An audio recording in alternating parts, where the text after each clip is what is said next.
Oke, selamat malam teman-teman. Salam sejahtera. Kembali lagi kita hari ini webinar kita seri ketiga ya. Judulnya Hukum Vibrasi dari 7 Hukum Universal. Dan malam ini teman-teman penyelenggaranya adalah kerjasama Shift Your Perspective dan komunitas Akapela yang dibawain oleh pemantik kita yang cantik malam ini adalah Agi ya. Dan narasumbernya malam ini juga adalah bintang tamunya adalah Ibu Inawati, Antoni Dalimarta, dan Pak Julio Flash. Oke, malam ini sebelum kita mulai, kita doa penyelarasan dulu ya. Oke, mari kita hening. Antara hati dan pikiran kadang tidak searah dan sefrekuensi, maka itu perlu dilaraskan. Antara sesama, kau dan aku pula perlu mensinkronkan rasa, cipta, dan budi. Sesama Indi, kata yang indah sekali. Berarti kita sesungguhnya sama. Tetes di samudra yang sama. Percikan dari api yang sama. Bintang di langit jagat raya yang sama. Jadi, sebelum kita mulai berbincang, ayo kita sama-sama membuka hati dan pikiran supaya dapat menerima pesan, pengalaman, dan perspektif dari sesama. Jikalau kita bersama berada di sini sekarang, berarti kita memang sedang membutuhkan pengalaman, pengetahuan, dan persepsi yang akan diterima. Mari kita bersatu dan berselaras dalam kebersamaan dan keterbukaan, supaya kita dapat saling membantu mencapai tujuan masing-masing. Ingat, setiap insan mendapatkan pengetahuan sesuai dengan tingkat pemahamannya. Terima kasih. Silakan. Selanjutnya adalah pemantik kita Agi. Coach Tio ada mau bicara?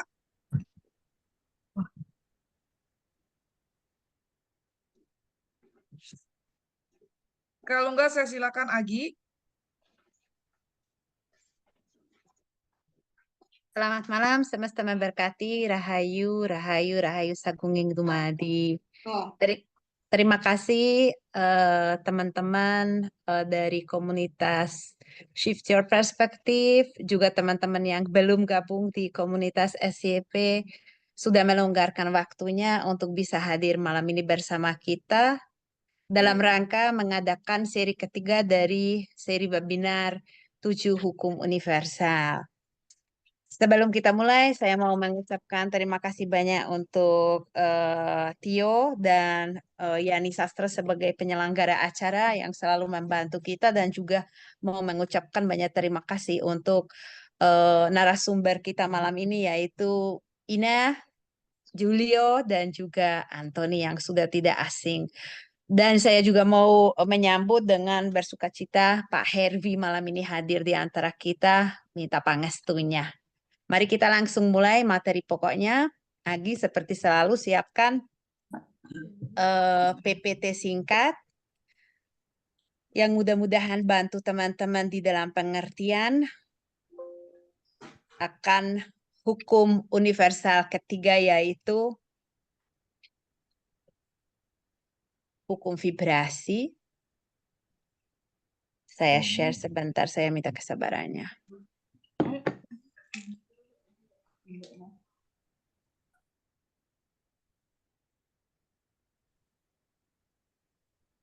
Oke, saya minta feedbacknya sudah bisa dilihat ya. Sudah. Bisa, Oke, ya. thank you. Jadi kemarin kita sudah membahas bulan Mei ya, kalau nggak salah ingat. Kita sudah membahas hukum pertama, yaitu hukum mentalis atau prinsip mentalis. Terus kemudian Juni kemarin juga kita sudah membahas hukum keterhubungan atau interconnectedness. Nah, malam ini tema kita adalah hukum ketiga, yaitu hukum vibrasi, sering sekali juga disebut sebagai hukum resonansi, hukum keselarasan. Namun sebelum kita mulai membahas konkret hukum vibrasi, sedikit mau memberi pandangan sangat menyeluruh dan general mengenai 7 hukum universal. Apa itu 7 hukum universal? Bagi teman-teman yang mungkin kemarin-kemarin bulan Mei dan bulan Juni belum sempat hadir. Jadi 7 hukum universal atau prinsip universal ini telah diformulasikan di dalam buku yang disebut Kybalion. Kalau ejaan Inggris saya lebih suka menyebut Kybalion karena asal-usul kata Kybalion itu dari nama Dewi Kybele dari Yunani kuno, karya yang adalah ciptaan 3 orang terinisiasi. Kalau kita terjemahkan ke bahasa Indonesia, tapi sebenarnya kalau kita lihat cover bukunya di bahasa Inggris yang disebut Three Initiates, yang artinya bukan 3 orang yang telah terinisiasi, tapi 3 yang telah terinisiasi. Mungkin ini sebenarnya merujuk ke salah satu tema malam ini, bahwa ada 3 bidang utama menurut hukum universal bagaimana diciptakan di dalam Kybalion dan juga di dalam ajaran ngomong yang baik, tidak teriak-teriak. Mau apa? hermetis. Main. Ini hebat ya. Masih kecil tapi sudah mendengarkan hukum universal ya. Ya, cukup dini untuk memulai. Oke. Tapi sesungguhnya lepas dari bentuk Kybalion yang kita tahu hari ini, karya yang berasal dari tahun 1908, sebenarnya 7 hukum universal ini perjalanannya seusia dengan perjalanan batiniah umat manusia. Jadi hukum-hukum tersebut di dalam balutan bahasa atau balutan istilah-istilah yang berbeda-beda juga kita bisa dapat menemukan di masing-masing ajaran religius pada umumnya, bahkan juga di dalam tradisi esoterik masing-masing aliran-aliran agama tertentu. Secara historiografi, kalau kita melihat apa yang dipaparkan dalam Kybalion, jelas sekali memang dapat dihubungkan dengan kebijakan yang bersifat ilahi yang berasal dari Mesir kuno, yaitu ajaran-ajaran dari Hermes Trismegistos Thoth yang juga disebut sebagai ajaran hermetik.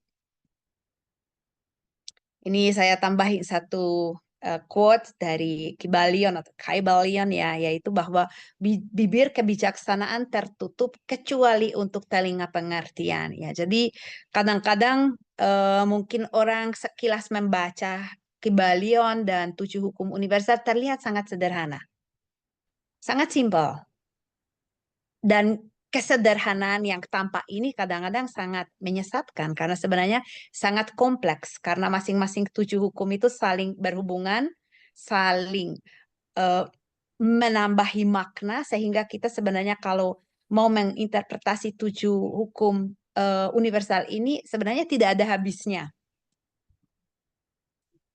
Nah, kalau tentang kenapa kok judulnya Kybalion atau Kybalion ya, ini sebenarnya secara etimologis merujuk ke nama Dewi Kybele, yaitu dia adalah Metertheon atau ibu dari semua dewa. Kultusnya dulu di daerah Yunani kuno itu sangat penuh misteri dan banyak sekali ritus inisiasi yang banyak unsur mistisnya atau ketidakjelasannya.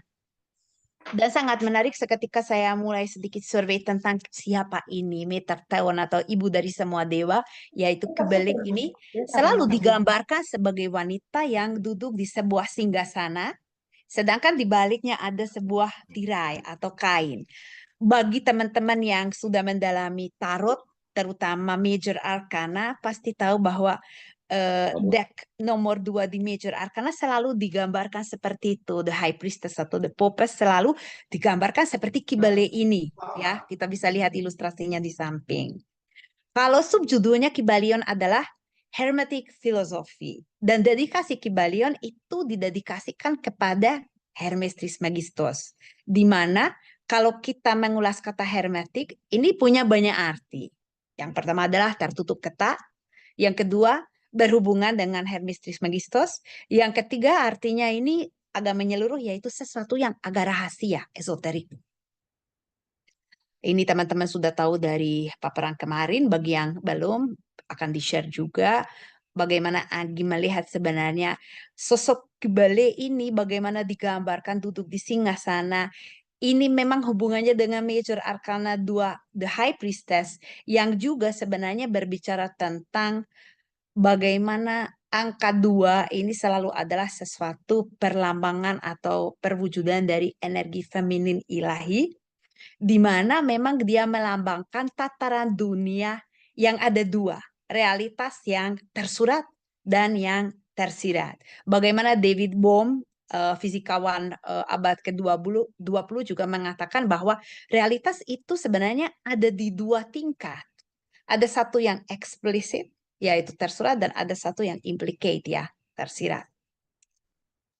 Nah, ini adalah 7 hukum atau prinsip universal. Yang pertama adalah hukum mentalisme, yang kedua adalah hukum keterhubungan, yang ketiga adalah hukum vibrasi, tema kita malam ini, yang keempat adalah hukum polaritas, yang kelima hukum ritme, yang keenam hukum sebab akibat, dan yang ketujuh hukum dua gender. Di mana harapannya seri ini bahwa kita setiap bulan bisa membahas bersama teman-teman SYP satu hukum dan merefleksikan kembali sesuai dengan perjalanan batiniah masing-masing. Hukum vibrasi ini mengatakan bahwa nothing rests, everything moves, everything vibrates. Artinya semua hal yang ada di jagat ini itu semua bergerak dan bervibrasi di spektrum tertentu. Bahkan interpretasi dari hukum vibrasi ini mengatakan juga bahwa wujud-wujud yang beraneka di dunia kita ini bisa menjadi berbeda karena mereka merupakan manifestasi dari hal inti yang sebenarnya sama, namun memiliki vibrasi, bentuk vibrasi maupun mode vibrasi yang berbeda-beda. Jadi apapun yang kita kenal, entah itu berwujud di tingkat materi atau mungkin energi, budi maupun roh, itu semua adalah wujud dari hal yang sama, absolut. Namun dengan mode atau bentuk vibrasi yang berbeda-beda sesuai dengan fungsinya. Semua fenomena alam semesta sebenarnya dapat dipahami melalui hukum vibrasi. Sebagaimana dikatakan di dalam Kybalion, dia yang memahami hukum vibrasi telah memegang tongkat kekuasaan. Dan kita pasti jadi langsung mengingat fisikawan terjenius abad ke-20 yaitu Nikola Tesla yang selalu berbicara tentang angka dan vibrasi sebagai kunci untuk memahami hukum-hukum yang tersembunyi di dalam alam atau jagat semesta. Menurut Kybalion sebenarnya dimensi 3 besar, sebenarnya bukan dimensi tapi plane, mungkin terjemahan bidang itu lebih tepat ya. Ada 3 dimensi atau bidang utama, yaitu bidang fisik besar, Great Physical Plane, bidang astral besar, Great Astral Plane, bidang spiritual besar, the Great Spiritual Plane. Dan ada satu bidang yang hadir di luar maupun di dalam. 3 tingkat ini bisa dikatakan menghubungkan 3 bidang ini, yaitu bidang vibrasi. Oh, maaf, ini belum ganti kata ya. Kata yang tepat adalah implementasi hukum vibrasi ya. Kalau kita melihat dari hukum vibrasi, sebenarnya proses penciptaan jagad itu adalah proses penurunan vibrasi. Pas kita membahas kemarin hukum mentalis, kita tahu bahwa sebelum ada yang berwujud, yaitu imanen, materi, sebelumnya ada absolute spirit atau roh mutlak yang transenden. Dan sebenarnya proses penciptaan itu adalah penurunan vibrasi dari vibrasi halus, tinggi, ke materi yang bisa dikatakan vibrasinya padat, solid, dan rendah. Sedangkan kita juga tahu bahwa menurut sudut pandang hukum vibrasi ini, manusia, semua makhluk hidup maupun benda mati ya adalah penerima maupun penghasil vibrasi. Entah kita mungkin bicarakan batu ya atau kristal, meskipun getarannya, frekuensi vibrasinya, resonansinya itu sangat berbeda spektrum energinya dengan makhluk hidup, tapi tetap memiliki dan melepaskan maupun menerima vibrasi.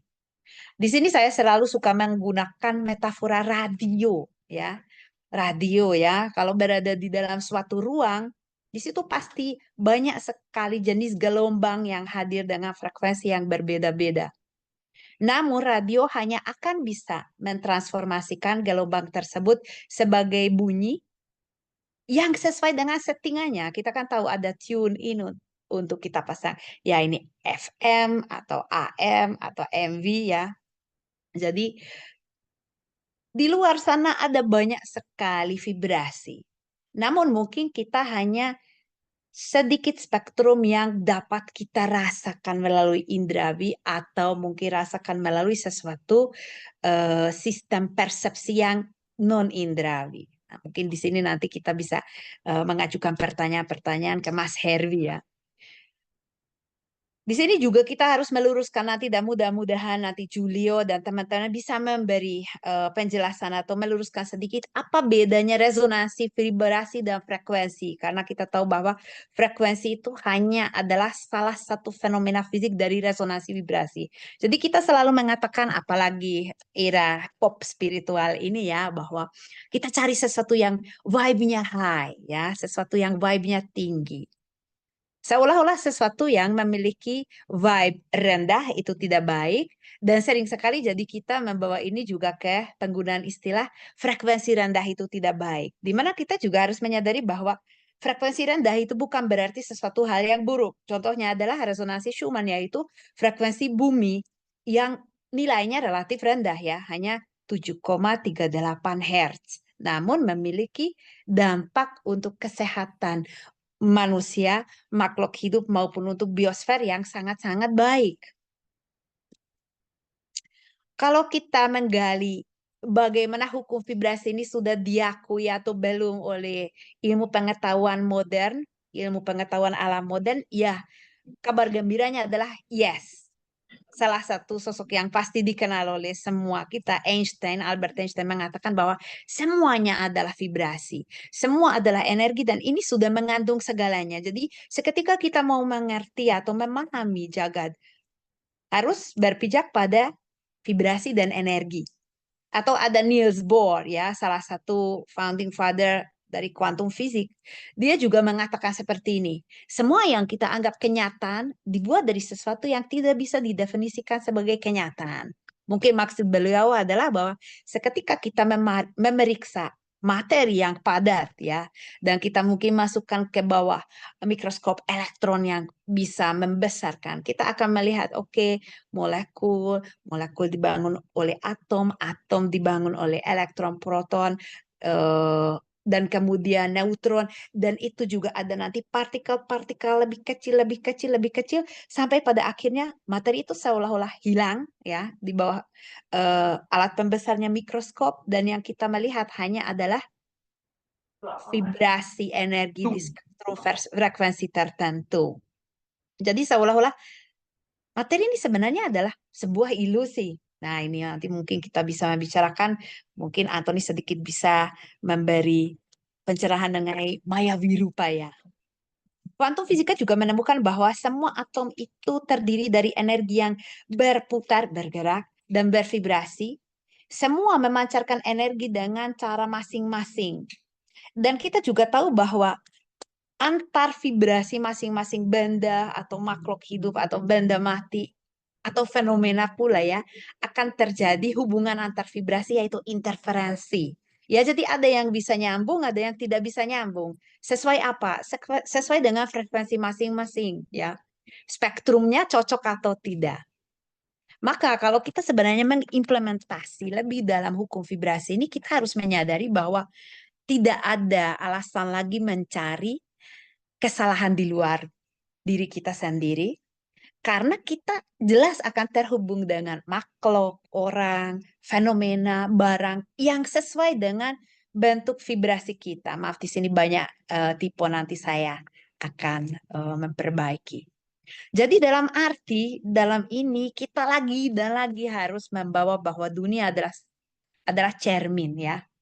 Cermin dari apa yang kita ciptakan, akibat dari hukum mentalisme, dan bagaimana kita bervibrasi sesuai dengan hukum vibrasi. Menyadari adanya hukum vibrasi akan membuat kita jadi tumbuh dewasa secara spiritual. Kenapa? Karena kita tidak akan lagi menyalahkan atau mengkambing hitamkan keadaan di luar diri kita. Jadi semua hal yang terjadi pada kita dan tidak menyenangkan, mulai dari penyakit, konflik, amit-amit kecelakaan, penipuan, kehilangan, kemalingan, selalu akan menjadi cermin dari diri. Karena kalau tidak beresonansi atau bersambung dengan keadaan vibrasi kita, tidak bisa terjadi di kehidupan kita. Nah, ini sesuatu hal yang agak susah diterima oleh manusia modern yang selalu mau berada di dalam comfort zone, selalu mencari kambing hitam di luar dirinya. Ya, jadi saya itu kecelakaan karena ada orang mabuk, ya, berkendara. Saya itu sakit karena adanya virus A atau B.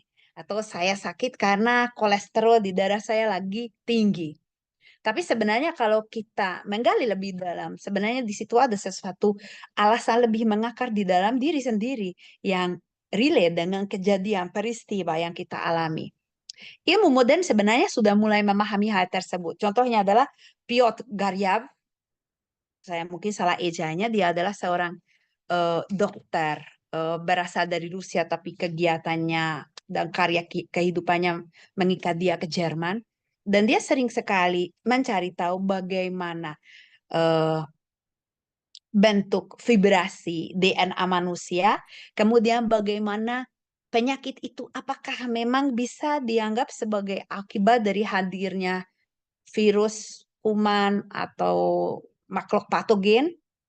Dan dia menemukan bahwa sebenarnya tanpa hadirnya virus, kuman, atau patogen itu juga kita bisa secara medan kuantum tertular oleh sesuatu penyakit. Nah, di sini saya bawa satu contoh lagi, mungkin mengingat cerita-cerita santo-santo zaman medieval ya. Mereka sering sekali suka berkunjung dan kerja bakti di rumah-rumah di mana orang-orang kusta, penderita kusta itu dirawat. Bahkan mereka menukar pakaian ya. Tetapi tidak pernah terinfeksi. Kenapa? Apakah mungkin karena mereka secara vibrasi tidak beresonansi dengan vibrasinya kuman tersebut? Jadi di dalam pengertian ini, penyakit itu selalu akan menunjukkan sesuatu ketidakharmonisan, ketidakselarasan di dalam diri kita sendiri. Jadi tanda, begitu pula penyakit, konflik, kecelakaan, penipuan, dan semua hal tidak menyenangkan yang terjadi pada kita. Kita jelas tidak bisa membunuh semua kuman atau virus. Kalau kita membunuh mereka atau bakteri ya, kita juga akan punah ya. Karena sebenarnya kita simbiosis dengan makhluk-makhluk tersebut. Begitu pula kita tidak bisa menutup semua pencuri, maling, pembunuh, atau rezim korup. Kita tidak bisa menghilangkan dari dunia. Artinya, perbaikan kehidupan kita itu sebenarnya mulai dari dalam diri kita sendiri. Bukan berarti kita harus mengabaikan perbuatan negatif di luar diri kita. Cuman ya mereka juga pasti akan mendapatkan hukumannya sesuai dengan hukum sebab akibat. Ya. Namun kita untuk memperbaiki kehidupan justru harus fokus apa yang ada di dalam diri kita yang mungkin belum benar. Ibarat dengan metafora radio tadi, oke, kemarin kita setelahnya atau Q-nya itu di AM, kalau ini memang tidak jernih siarannya, ayo kita ganti ke FM. Mungkin ini akan membawa perubahan mendasar ke dalam kehidupan kita sehingga mungkin peristiwa-peristiwa buruk juga tidak akan hadir lagi di kehidupan kita. Atau ya tetap hadir karena kita pada akhirnya akan memahami sesuai dengan hukum polaritas bahwa kita harus memang mengalami segalanya, suka dan duka, baik dan buruk, senang dan sedih. Tapi kita akan memahami bagaimana itu menjadi justru pijakan kita memperoleh pengertian. Kalau kita sudah mencapai tingkat ini, pasti kita akan memahami bahwa semua yang terjadi pada kita, seburuk apapun, ini adalah aku. Jadi bukan mencari kambing hitam atau penyebab di luar diri, tapi memahami kenapa hal tersebut bisa resonansi dengan diri kita. Sedangkan kita lihat bahwa di dalam kebudayaan pop spiritual, ini aku dapat istilahnya dari Anthony dan senang sekali. Banyak sekali kursus, guru menjanjikan bahwa kita bisa menaikkan frekuensi, bisa menaikkan vibrasi dengan meditasi, dengan kontemplasi atau dengan metode yang berbeda-beda dan ya itu benar, tapi apakah itu akan berlangsung lama? Apakah kita benar-benar bisa mengalami kenaikan yang benar-benar signifikan jangka panjang, konsisten? Karena di dalam pengertian mendalam sebenarnya itu tidak bisa terjadi di dalam satu ketika ya. Dalam arti seketika kita mau mengalami kenaikan, artinya kemajuan atau perkembangan batinnya, pasti kita harus melibatkan dimensi fisik, astral, spiritual tadi. Dan ini pasti butuh work, inner work yang sangat intens dan panjang, Sehingga tidak bisa terjadi di dalam satu weekend ya, kayak oke kita meditasi kemana, ya bisa naik, tapi apakah bisa tahan di tingkat tersebut? Dan kita tahu bahwa skema seperti ini, inner work yang panjang, intens, butuh banyak energi dan waktu, tidak sesuai dengan skema peradaban kita yang selalu tidak mau bertanggung jawab, suka berada di dalam comfort zone, selalu suka mencari penyebab atau kambing hitam di luar, dan sering sekali menginginkan hasil pencapaian yang cepat dan instan. Sehingga juga muncul ya sedikit ini persepsi manusia ya bahwa seketika sudah tidak bisa menemukan penyebab dari penderitanya di luar dirinya yang berwujud, akhirnya akan mencari yang tidak berwujud. Oh, itu karena iblis.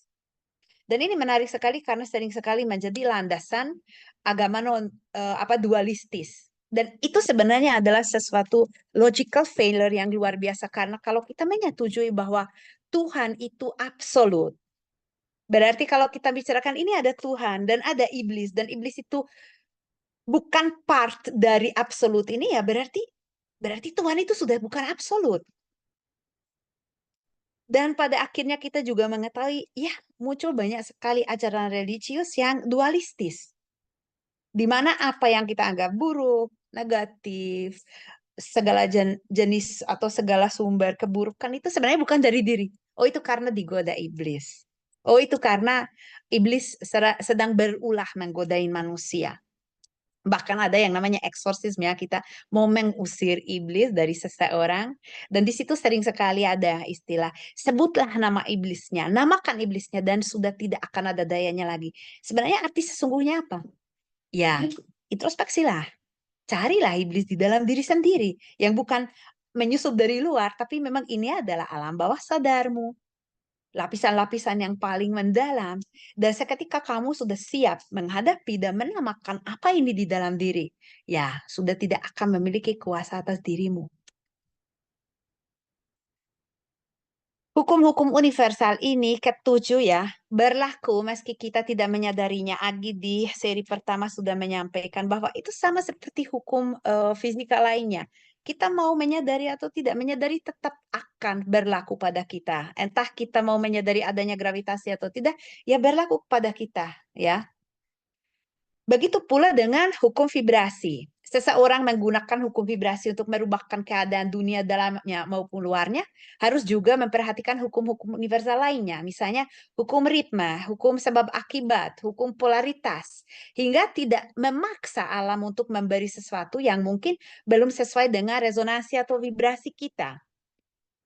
Karena kalau kita memaksa sesuatu terlalu cepat, tidak memperhatikan hukum ritme, hukum sebab akibat, kita mungkin menginginkan sesuatu atau kita secara artifisial menaikkan frekuensi dan vibrasi ke satu level yang sebenarnya bukan kita sesungguhnya, karena di lapisan terdalam kita masih ada sesuatu yang tidak resonate, dan kita di situ hanya melayani sesuatu hasrat dan keinginan yang berasal dari ego kita. Jadi ini bukan kenaikan vibrasi sesungguhnya, tapi adalah perubahan artifisial yang sangat permukaan, tidak mendalam. Jadi ini juga kita di sini harus mencantumkan bahwa perubahan atau perkembangan ini adalah sesuatu yang berasal dari dalam diri kita sendiri, dari kesadaran diri, dari pilihan sendiri, hingga kita tidak bisa memaksakan pada orang lain di luar diri. Terima kasih.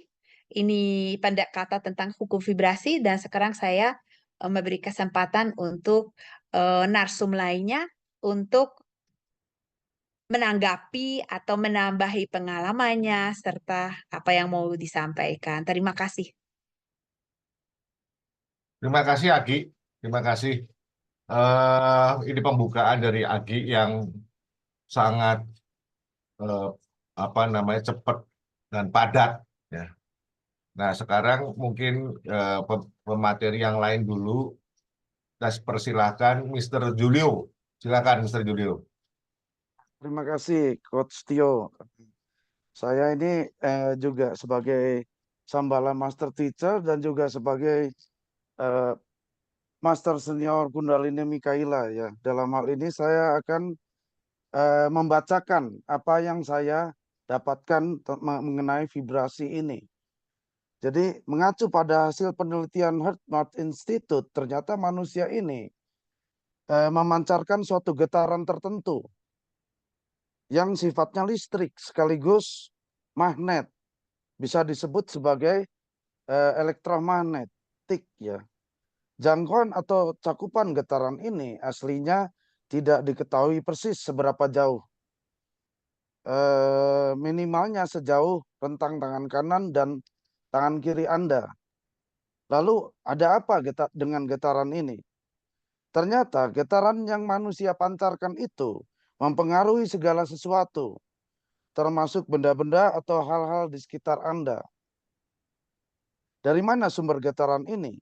Kalau saya mengacu pada Greg Braden, seorang ilmuwan dan penulis, sumber getaran itu berasal dari dinamika pikiran dan emosi, perasaan manusia.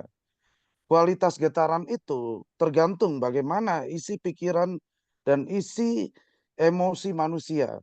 Nah, kata vibrasi inilah adalah getaran ini. Vibrasi dalam arti kata sebenarnya adalah getaran.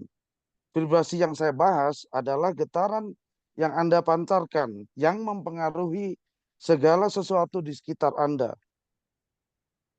The heart is about 100,000 times stronger electrically and up to 5,000 times stronger magnetically than the brain. Mungkin di antara Anda ada yang nggak percaya, masuk sih gitu, kalau vibrasi itu ada. Kok saya tidak bisa melihatnya? Begini, coba Anda pegang HP Anda dalam kondisi menyala. Anda melihat HP itu kan, kemudian apakah Anda percaya bahwa HP Anda itu ada sinyal telekomunikasinya? Tentu Anda percaya, meskipun Anda tidak melihatnya. Kalau Anda tidak percaya, perhatikan SMS-SMS yang masuk. Kalau tidak ada sinyal, SMS tidak bisa Anda terima. Jika Anda sulit mempercayai keberadaan sinyal telekomunikasi, perhatikan saja perihal kehadiran SMS-nya. Sama halnya Anda tidak bisa melihat wujud angin seperti apa, tapi saat Anda melihat ranting pohon, dedaunan, pakaian yang Anda jemur, itu bergerak, bergoyang, Anda tahu bahwa itu ada angin. Anda tahu angin itu ada.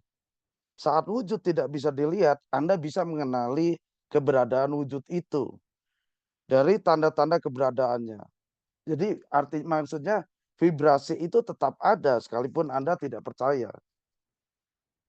Ini saya ulangi lagi. The heart is about 100,000 times stronger electrically and up to 5,000 times stronger magnetically than the brain. Artinya kurang lebih begini. Jantung sekitar 100.000 kali lebih kuat secara elektrik dan lebih dari 5.000 kali lebih kuat secara magnet daripada otak. Maksudnya gimana? Begini, sumber dinamika getaran atau vibrasi bersumber dari pikiran dan emosi manusia. Pikiran dan emosi manusia abstrak wujudnya untuk diukur. Oleh karenanya, sains modern menduga bahwa otak, ya, brain, adalah diduga sebagian penampakan fisik dari pikiran. Dan jantung, heart, adalah diduga sebagai sebagian penampakan fisik dari emosi atau perasaan. Kedua organ tubuh itu ternyata memiliki medan listrik dan medan magnet. Setelah dibandingkan medan listrik dan medan magnet antara keduanya, ternyata kelistrikan dan kemagnetan jantung berlipat-lipat lebih besar kekuatannya daripada otak. Sehingga bisa dikatakan kekuatan vibrasi atau getaran, perasaan atau emosi itu jauh lebih besar daripada pikiran. Artinya apa? Artinya positive thinking tidak berdampak banyak dalam hidup kita kalau kita negative feeling. Saya dulu sering mengatakan bahwa you are what you think. Semenjak saya memahami ilmu vibrasi ini, saya berubah menjadi you are what you feel. Vibrasi manusia inilah yang mempengaruhi perilaku atom, partikel, atau apapun benda halus yang menyusun sebuah material padat atau realita. Pernahkah Anda mengalami semacam begini? Suatu hari Anda misalnya pergi ke suatu tempat menggunakan sepeda motor. Pas di tengah jalan ada operasi polisi lalu lintas, polisi lalu lintas. Anda tenang-tenang saja karena merasa surat-surat Anda lengkap. Anda tidak diberhentikan, tidak diperiksa kendaraan Anda, tidak di-stop, dipersilakan terus melaju gitu. Bandingkan dengan situasi begini. Anda berangkat dari rumah, sampai tengah jalan Anda sadar bahwa surat-surat Anda, SIM dan STNK tertinggal, tapi Anda mau balik lagi ke rumah. Udah tanggung begitu. Anda teruskan perjalanan, namun dalam perjalanan itu Anda was-was. Anda tidak tenang. Anda ambil jalan di mana di situ ada razia lalu lintas. Anda pun kena tilang. Mengapa demikian? Dalam kisah pertama, Anda tidak memancarkan getaran rasa was-was. Dalam kasus kedua, Anda terus-menerus memancarkan getaran rasa was-was. Contoh sederhana itu adalah cerita yang sering Anda alami sehari-hari. Itu adalah bukti bahwa rasa Anda, vibrasi Anda mempengaruhi realita di dalam kehidupan Anda. Anda semua, kita semua adalah praktisi vibrasi. Sadar atau tidak tahu, sadar atau tidak, tahu atau tidak. Kemudian saya, karena ini juga ada faktor waktu, jadi saya langsung contohnya ya. Saya langsung pembuktian fenomena vibrasi.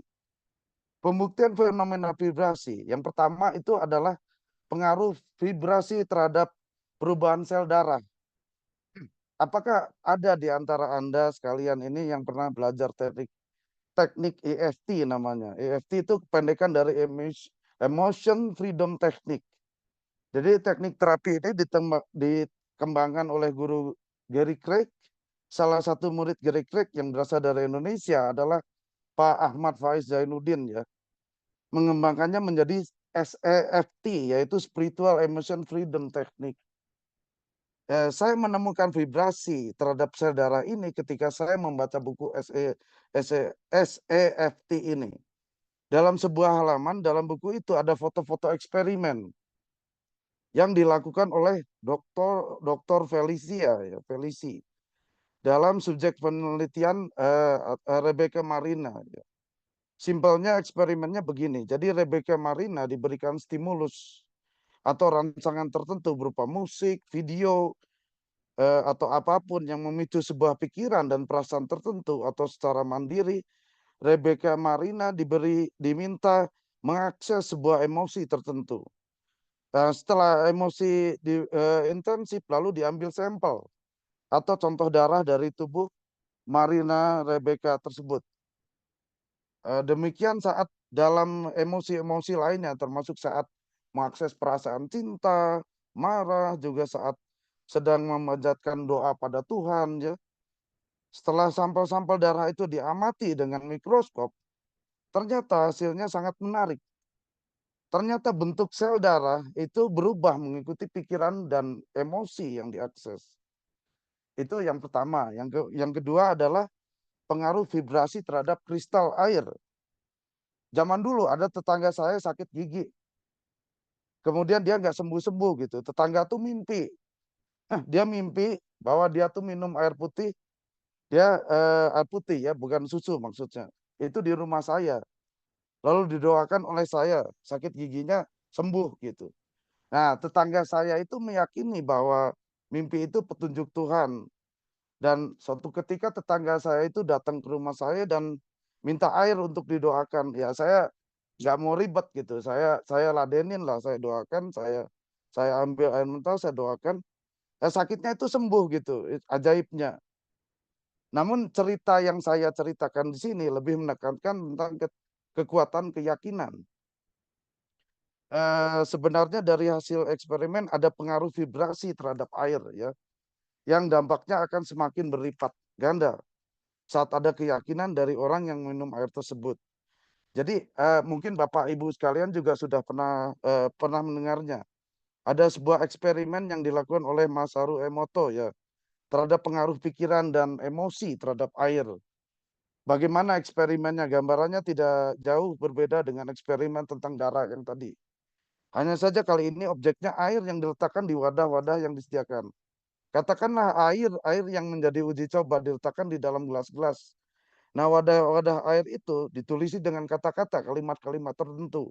Ada yang ditulisi dengan kalimat negatif, ada yang ditulisi dengan kalimat positif, ada juga ditulisi nama-nama orang terkenal di dunia.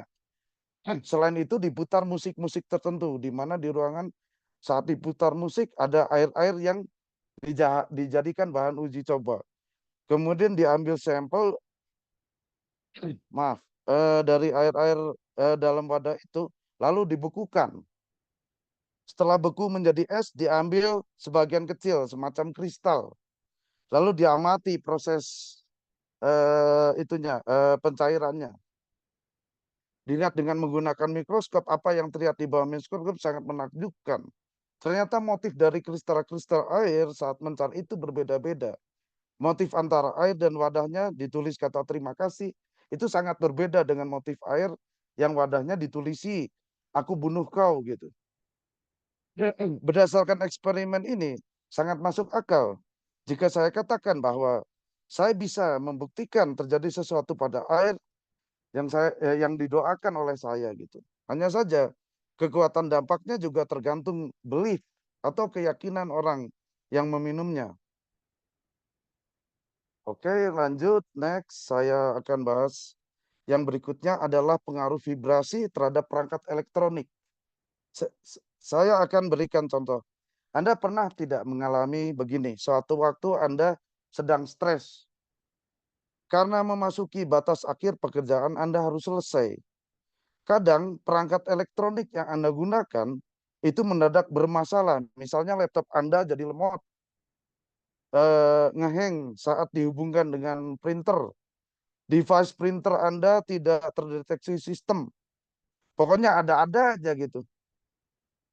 Padahal sehari sebelumnya baik-baik aja. Nah, lebih aneh lagi kalau batas akhir itu sudah terlampaui, semua perangkat elektronik yang Anda gunakan tadi mendadak normal kembali. Saya pernah mengalami begitu dan reaksi saya dulu adalah menyalahkan perangkat elektroniknya. Menyalahkan perangkat elektroniknya. Nyalahin operating sistemnya lah, nyalahin laptopnya lah gitu. Namun saya mendapatkan jawaban atas fenomena itu setelah menonton ceramah dari Line McTaggart ya. Sekarang penulis di YouTube bahwa pikiran dan emosi manusia bisa mempengaruhi benda-benda elektronik. Coba Anda amati jika semua device elektronik Anda tidak bermasalah, namun menjadi bermasalah, maka sesungguhnya yang bermasalah adalah vibrasi Anda. Ya, serius, amati saja. Jika dalam keadaan itu Anda mampu mengelola stres Anda, device Anda akan normal-normal saja. Kemudian next, ada lagi contoh yang ingin saya sampaikan, pengaruh vibrasi terhadap bencana alam. Apa itu bencana alam yang saya maksud? Ya, bencana alam itu ya semacam banjir, gempa bumi, gunung meletus, tanah longsor, atau apapun sebenarnya sebab terjadi bencana alam itu banyak sekali. Bisa terjadi karena ulah atau perbuatan maupun tidak secara sengaja, baik ulah manusia, secara sengaja maupun secara tidak sengaja. Bisa juga terjadi karena memang alam sedang menyeimbangkan dirinya sendiri. Namun bisa juga karena vibrasi manusia yang menjadi pemicunya. Nah, dalam hal ini mungkin dalam benak Anda juga muncul pertanyaan, sejauh mana sih manusia bisa mempengaruhi alam? Nah, ini saya pernah iseng ya melakukan eksperimen sederhana, yaitu namanya eksperimen atmokinesis. Apa itu atmokinesis? Yaitu eksperimen yang memanipulasi bentuk dan pergerakan awan dengan menggunakan pikiran dan perasaan kita.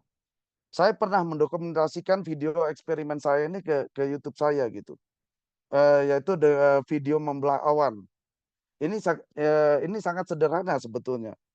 Cukup dengan memberikan atensi pengamatan kepada awan yang menjadi sasaran, bangun koneksi atau keterhubungan dengan target. Ya, target ini adalah awan itu, lalu berikan intensi atau niat untuk membelahnya. Hanya kesulitan yang ya dalam hal melakukan atmokinesis ini adalah kalau niatnya sombong atau pamer ya akan susah juga gitu. Nggak akan bisa juga gitu. Oke, saya rasa ada yang lain-lainnya juga, cuman saya nggak bacakan karena mengingat waktu nanti takut terlalu lama. Yang contoh yang lain-lainnya saya bacakan intinya saja ya, judulnya saja. Ada juga pengaruh vibrasi terhadap tumbuhan itu ada juga. Kemudian ada juga pengaruh vibrasi terhadap situasi kondisi itu yang terakhir. Baik, saya serahkan pada Agi dan Coach Tio. Silakan untuk narasumber lain juga bisa Ya, menambahkan jadi referensinya. Mr. Terima Julio kasih. sudah luar biasa. Mr. Julio sudah cocok jadi apa namanya, dukun Healer, dukun apa itu healer eh saya. yang anu awan itu Pawang minggu hujan, awan pawang hujan. bawang hujan Pawang ya benar bawang hujan. Sudah yang cocok di menjadi sirkuit bawang. itu ya. Ya, Bagi nanti teman-teman yang pingin mengunjungi channel YouTube-nya Julio di mana ada beberapa video tema vibrasi ini saya share satu Ah, nanti dari sana kalian dari link oh udah ya. bisa follow apa channelnya ya. Terima kasih teman-teman. ya ini sebentar lagi dia akan bagaimana menjinakkan buaya ya, aligator gitu ya. Jadi gitu ya, Tapi dengan getaran kan, dengan getaran. ya, kok Coach Tio saya pernah loh. Ini ada kucing, ini real ini. Real, kucing saya nih ya, saya punya kucing. Ada 3 kucing. Itu memang awalnya tuh susah sekali kayak kayak galak gitu. Terutama kucing yang oranye lah, kita tahu semua kan si oranye. Nah, saya pakai teknik saya itu jadi ada teknik dari jarak jauh tuh saya beginikan gitu kucing. Kamu baik ya gitu ya, kamu ini ya, saya seolah elus kan saya kan nggak bisa menyentuh dia secara langsung, itu Ya, pengaruh lama-lama dia mau saya merem, deketi, merem, ya, akhirnya bisa merem. saya elus akhirnya. Ya, oke, ya Oke, itu sudah terjadi di beberapa negara, di Jepang juga banyak yang begitu. Itu keren. ya, Oke, ya. oke, kita ke pemateri selanjutnya, Bu Inawati ya. Silakan Bu. Jangan gitu. Tolong ada sedikit sentuhan romantis lah. Siapa ini Oh. Nina? Ya, ayo Bu, silakan Bu. Ya, selamat malam teman-teman semuanya. Kalau tadi Pak Julio kan menjelaskan soal vibrasi itu begitu kerennya dengan segala teknologi ya, perangkat handphone. Saya justru akan membahasnya dari sudut bagaimana hubungan kita dengan manusia, terutama antara orang tua dan anak. Karena bukan kebetulan, karena saya selama ini menjalani praktek sebagai seorang filial coach. Saya melihat benar bagaimana vibrasi orang tua dan anak ini ternyata sangat berpengaruh sekali ya. Jadi kalau tadi bicara soal heart match, tadi Pak Julio bilang bahwa pikiran dan emosi itu getarannya lebih tinggi, lebih kuat daripada pikiran, karena memang emosi itu menggetarkan jantung kalau menurut Hartmut. Nah, jantung ketika bergetar itu akan mempengaruhi seluruh tubuh. Nah, kebayang ketika emosi aja udah ada getarannya, ditambah getaran tubuh, maka itu akan menjadi sangat kuat. Nah, manusia itu sebenarnya kan kalau Agi bilang penerima dan penerima dan pemancar ya. Jadi manusia itu transmitter sekaligus receiver. Maka ketika dia mentransmitkan gelombang atau frekuensi yang di satu sisi, maka ada orang-orang di sekitar dia yang menjadi receivernya akan menangkap itu dan terjadi koneksi. Dalam hal transmitter dan receiver ini, koneksi ini bisa digunakan hubungannya dengan teman, dengan pasangan, dengan anak, dengan siapapun, bahkan dengan binatang kesayangan ya. Jadi kalau misalnya dengan binatang, contohnya adalah ketika si tuannya, ini bukan tuannya lah ya, si pemilik mama Anabul gitu kan, bawaannya adalah marah-marah, bawaannya adalah jutek, bawaannya adalah sedih, maka jangan salahkan kalau si Anabulnya ini juga akan jadi ya galak gitu kan. Sama seperti kita juga orang tua dan anak. dalam kasus yang saya hadapi selama ini, orang tua tuh selalu datang ke saya dengan harapan bahwa anak saya bermasalah. Mereka bilang, Bu, anak saya bermasalah, tolong diperbaiki bagaimana. Nah, karena kalau di filial Pay Coach itu kita tidak melakukan langsung terapi dengan anak, saya membantu orang tua supaya dia bisa dalam tanda petik melakukan terapi, tapi bukan terapi sesungguhnya, terapi ya membangun koneksi dengan anak. Pada akhirnya orang tua menyadari bahwa ternyata tuh yang salah saya ya Bu, anak saya baik-baik aja, sayanya aja yang ngaco gitu kan. Jadi itu karena apa? Karena transmitternya ini nih, si mama ini sebagai transmitter. Dia memancarkan gelombang apa nih? Dia memvibrasikan apa nih? Maka itu yang ditangkap sama anak.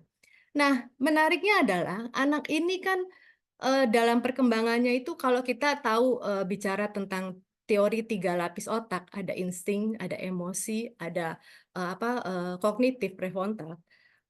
Yang berkembang dulu kan insting dan emosinya ini.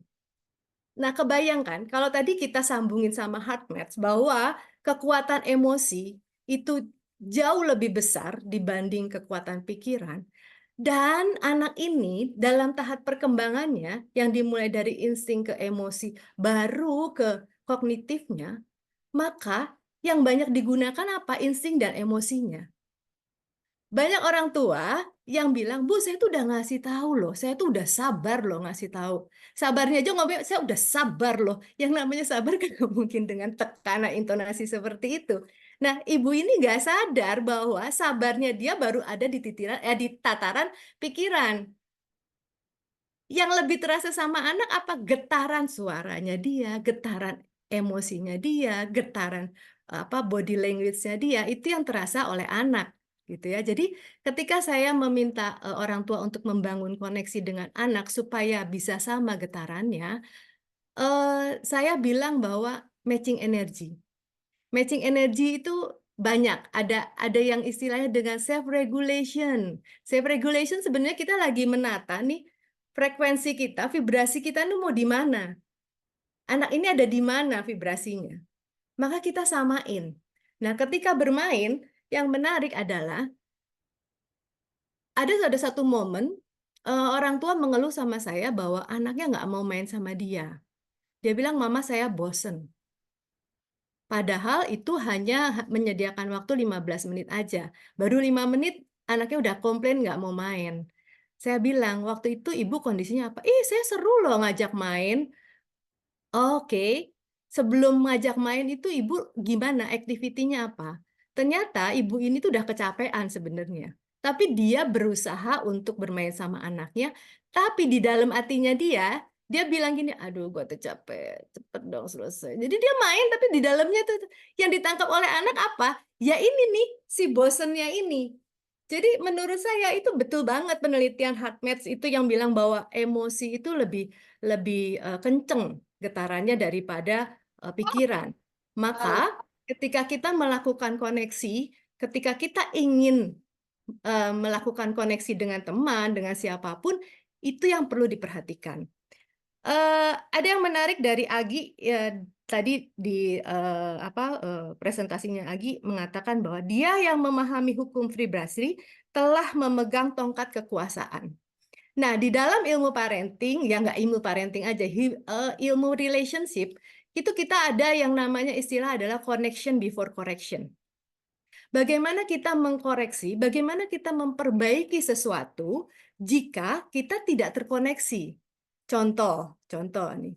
Kenapa anak remaja gitu kan, kalau sama mamahnya nggak nurut, kalau sama temennya nurut. Temennya bilang, baju kamu jelek, ganti Gi pakai yang baru. Dia pakai yang warna lain, dia langsung ganti pakai warna lain. Tapi mamahnya bilang, baju kamu jelek, ganti pakai warna yang lain. Dia belum tentu nurut. Kenapa?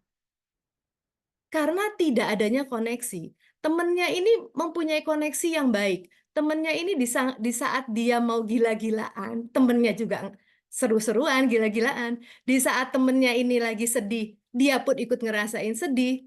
Disangka lagi di saat dia lagi happy, temennya ikut happy. Sementara si mama, kalau anaknya lagi sedih, dia pasti ngomong gini, ngapain sih gitu aja sedih? Nggak nyambung koneksinya. anak lagi pengen gila-gilain terus mamanya bilang gini, kamu tuh loh jadi anak perempuan Mbok yang lembut sedikit gitu. Nggak nyambung. Maka kalau nggak nyambung, mau melakukan koreksi kan nggak bisa. Karena anak ini, apa sih? Paling juga gue dikomplain lagi, kan gitu. Jadi menarik bahwa ini praktikalnya dari hukum vibrasi sebenarnya. Bagaimana koneksi vibrasi ini justru bisa melakukan sebuah koreksi. Dan ketika koreksi terjadi, maka ya bisa disebut sebagai tongkat kekuasaan. Kenapa tongkat kekuasaan? Kalau kita bisa terkoneksi, maka kita bisa apa ya bersama-sama berkarya, bersama-sama melakukan sesuatu ya, bersama-sama mengubah sesuatu gitu. Itu yang saya pahami dalam kalimat dia yang memahami hukum vibrasi telah memegang tongkat kekuasaan. Yang berikutnya adalah ketika tadi hubungan orang tua dan anak, yang orang tua akhirnya sadar bahwa oh ternyata anak saya baik-baik aja Bu, yang masalah adalah saya gitu kan. Orang tua menjadi melihat bahwa dia berusaha untuk tidak lagi menyalahkan dunia luarnya, tapi dia berusaha untuk memperbaiki diri dia, yang otomatis itu sebenarnya merubah frekuensinya dia. Nah, perubahan ini tentunya nggak cuma bisa di tataran pikiran dan emosi aja, tapi harus ada dimensi fisiknya. Maka tadi Agi kan ada dikatakan bahwa kenaikan vibrasi harus melibatkan dimensi fisik, astral, spiritual. Jadi orang tua ini, dia cuma nggak bisa baik-baik aja, emosinya baik-baik aja, tapi secara fisik dia nggak ada. Artinya apa? Tidak terkoneksi dengan anak secara fisik. Ketika anak ada di dekatnya ya dia cuek-cuek aja, walaupun dia, saya tuh sayang loh, saya tuh lembut. Tapi koneksi fisik aja nggak ada gitu. Saya menemukan hal itu di klien saya. Anaknya duduk, ibunya berdiri, ibunya duduk, anaknya berdiri. Tapi ketika setelah terjadi koneksi, orang tua, ibu dan anak ini bisa duduk bersamaan, bisa lendet-lendetan gitu ya. Itu kan dimensi fisik. Artinya ketika kita mau naik vibrasinya, kita nggak cuma mikir ke frekuensi yang baik dengan emosi yang baik, pikiran yang positif, tapi juga perilaku dan tingkah laku yang mengikuti. Ketika pikiran dan emosi dan tubuh ini adalah lakunya kita ini selaras, sama semua terintegrasi, maka kan kekuatannya akan lebih tinggi. Dan semuanya itu memang nggak mudah. Karena kebanyakan orang itu kan susah untuk move dari zona yang udah nyamannya begini untuk berubah, dari frekuensinya begini untuk berubah itu nggak nyaman. Tapi ketika kita memang punya keinginan untuk menaikkan frekuensi itu, maka trust the process. Proses itu akan terjadi dan lucunya, kalau kembali ke tadi ada realitas dua tingkat yaitu tersurat dan tersirat, explicit dan implicate. Di situ disebutin bahwa quantum entanglement secara ruang maupun waktu terlihat jauh di eksplisit, tapi terhubung dan tiada jarak di implicate order ya. Jadi ketika ini trust the process terus, dia berproses terus, walaupun ketika akhirnya terpisah jarak ruang dan waktu, tapi hasil yang sudah diproses ini akan vibrasinya itu tetap ada. Contohnya adalah ketika kita memberikan rasa aman dan nyaman pada anak, kita terkoneksi dengan anak, maka ketika anak kita ada jauh dari kita, ada di luar kota, bahkan sampai ada di luar negeri pun, dia akan tetap terkoneksi sama kita. Dia tetap akan terasa aman dan nyaman ketika ada kesulitan, dia carinya adalah orang tuanya. Jadi seperti itu. Nah, menariknya adalah bicara soal parenting, itu bicara soal anak-anak. Anak-anak itu kan generasi nanti. Jadi kalau ingin merubah dunia, mulailah dengan merubah diri kita, terutama kepada anak-anak, terutama kepada generasi muda. Dari situ nanti akan perubahan terjadi. Itu aja mungkin, Agi. Thank you. Ya, luar biasa. Terima Singkat. kasih Ina. Ya. Terima kasih Ina, luar biasa. Oke, selanjutnya kita undang Mr. Anthony dari Marta. Silakan, Ton. Oh ya, selamat malam. Wah, terima kasih sudah ditaruh di tempat terakhir. Aku punya tugas pertama berarti gini, mungkin pertama benang merah dulu kali ya. Aku rasa sih teman-teman semua juga pasti udah ketemu lah rasa-rasanya gimana. Tapi kan tadi yang satu ngomong ini, satu ngomong itu. Mungkin pertama aku membantu, karena aku juga senang mengamati. Jadi kita coba lihat sedikit benang merah beberapa. Aku ngeliat sih catatan. Salah satunya tentang, aku baru baca presentasinya Agi tadi sekilas sempat di-share. Tapi rupanya ada beberapa hal yang kalau didengar itu baru lebih jelas. eh Gini, kita ngomong vibrasi macam-macam. Tapi barang apa sih vibrasi itu? Sampai sekarang mungkin belum belum jelas vibrasi itu barang apaan sih. Ini kita nggak dari tadi ngomong vibrasi terus. eh Satu titik kita bisa bilang pertama, kita ada di sini, ada berapa 100 sekian orang di sini. Secara sadar atau nggak sadar, sebetulnya kita sedang tune in, bahasa radio tadi ya. Kita sedang tune in dengan vibrasi prosesnya. Karena kalau kita sendiri tidak selaras dan tidak tune in, eh, dibayar pun juga mungkin nggak mau ikutan, ini acara apaan sih, hukum vibrasi, terus nanti ngomongin kuantum fisika, terus ada ngomong iblis-iblisan, ngomong membelah awan, tiba-tiba kok ada hubungannya sama orang tua anak, ini apaan gitu. Dibayar aja mungkin nggak mau, ini mungkin ajaran sesat kali. eh Iya, tapi secara langsung atau tidak langsung, somehow kita kita energi kita itu tune in dengan vibrasi bersama.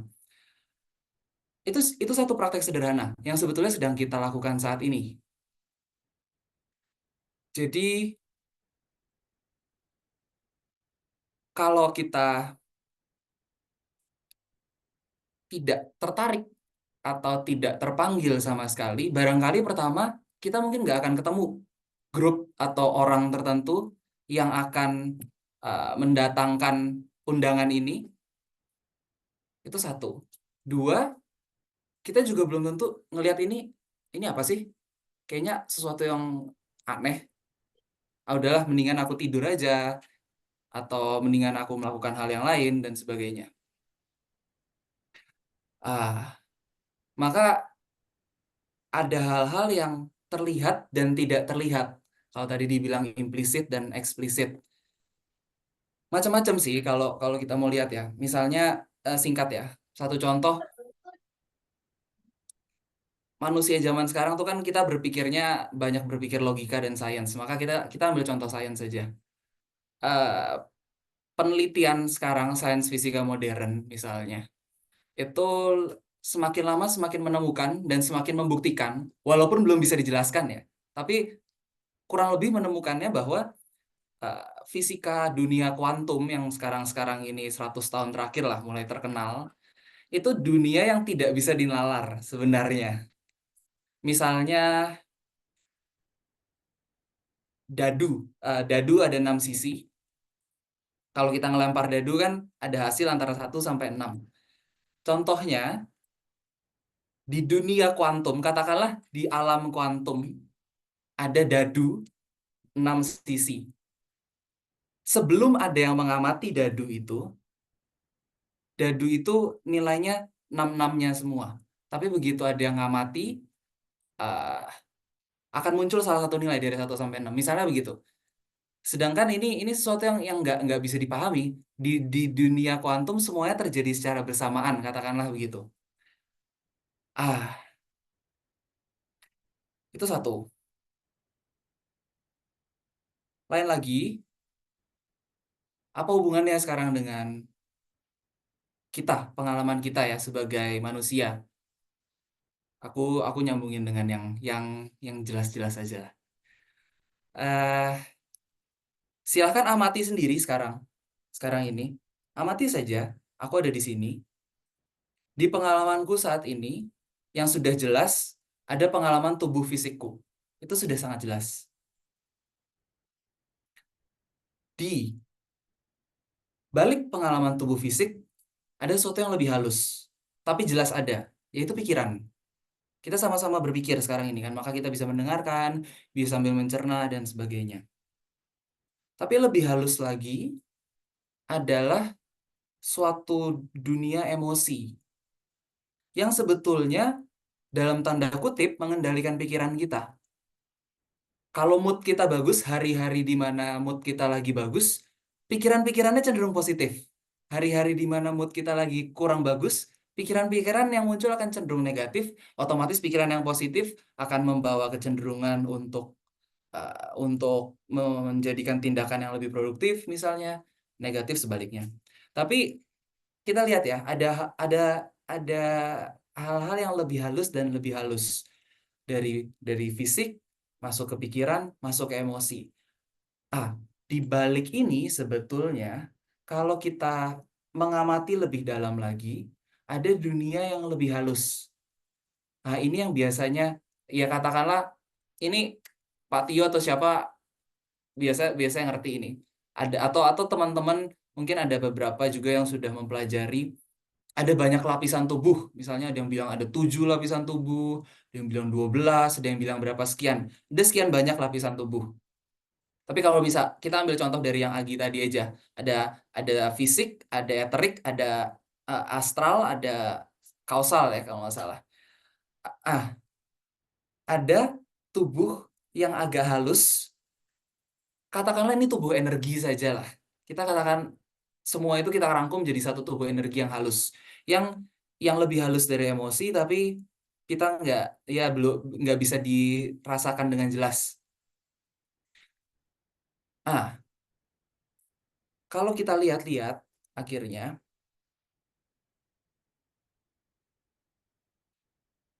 di dalam tubuh energi ini,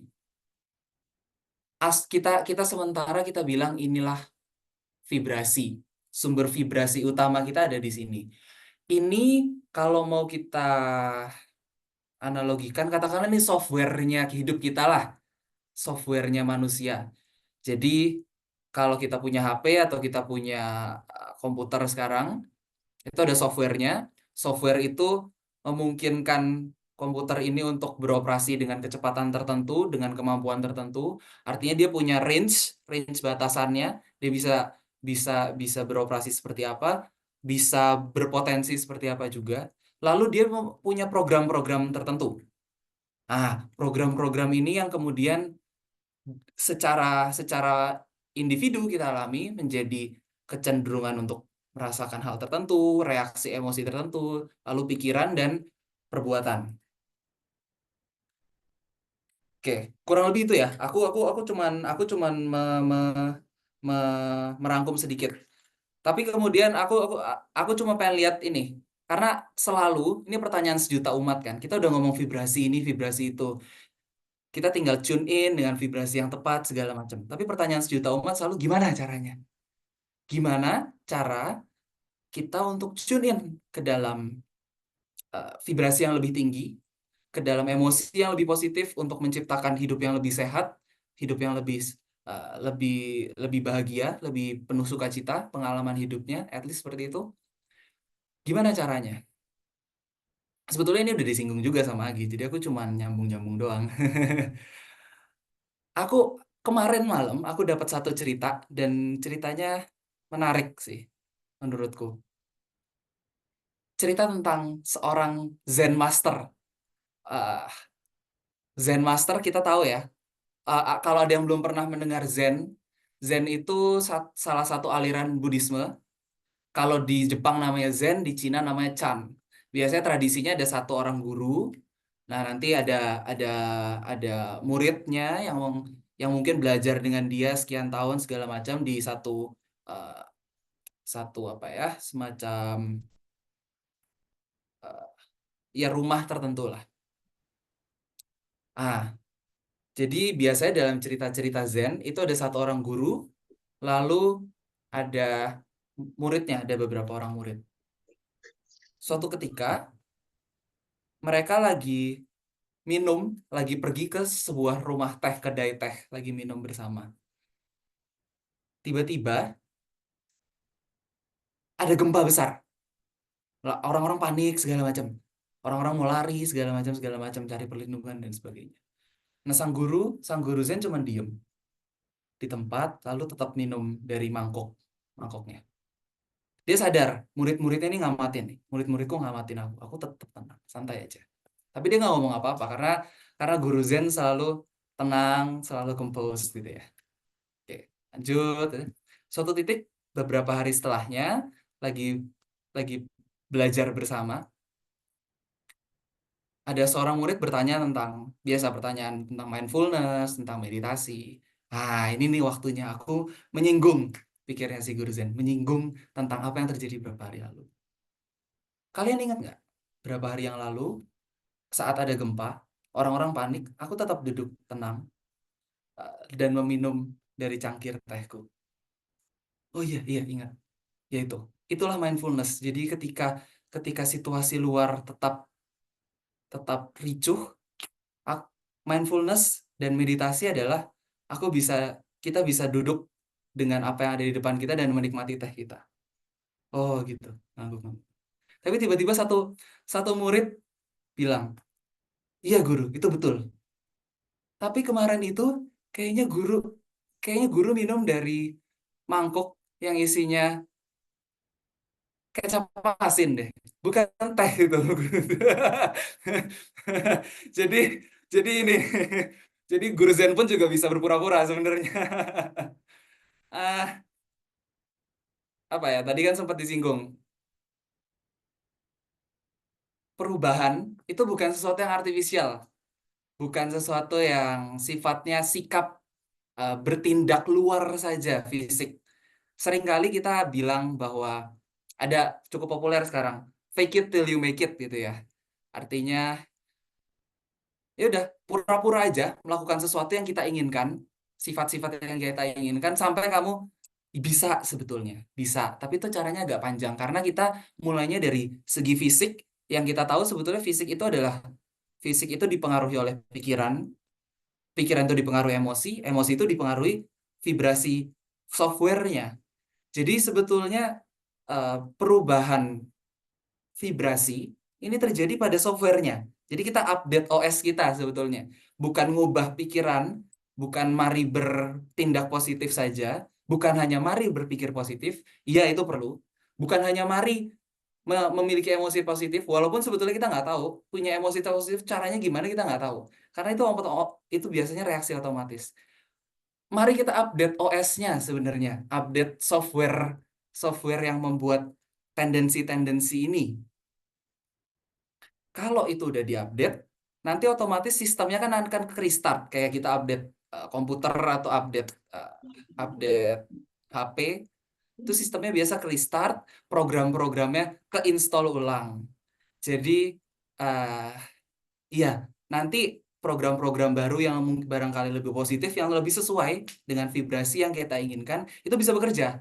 Karena kalau misalnya Windows-nya masih Windows XP, mau disuruh buka Microsoft Office yang 2021, atau disuruh buka Zoom, mungkin juga udah nggak jalan. Windows XP mungkin udah nggak bisa buka Zoom juga bahkan. Nah itu, maka kita mesti update OS-nya supaya program-program yang lebih canggih bisa bekerja. Maka dengan kata lain, sebenarnya aku simpulkan sedikit, apa sih maksud update OS ini? Update OS ini yang sering dibilang transformasi sebenarnya. Tapi transformasi bukan hanya transformasi dalam artian kita berpura-pura, tapi transformasi yang sebenarnya adalah artinya ada sesuatu dari yang lama yang harus hilang.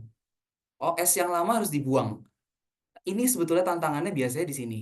Karena kita seringkali identitas kita, kepercayaan aku ini siapa, aku ini harusnya begini, hidup tuh harusnya seperti ini. Itu berkaitan dengan OS yang lama, softwarenya itu. Maka dari tadi ada banyak kata kunci. Tanggung jawab terutama, salah satu kata kuncinya.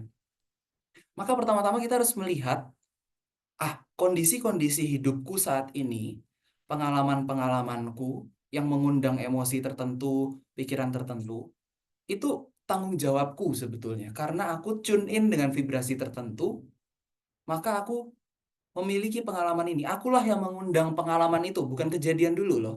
Jadi mengalami kekacauan apapun, bahwa bencana alam, oke lah nggak terlalu jauh lah, bencana alam terlalu banyak lingkupnya.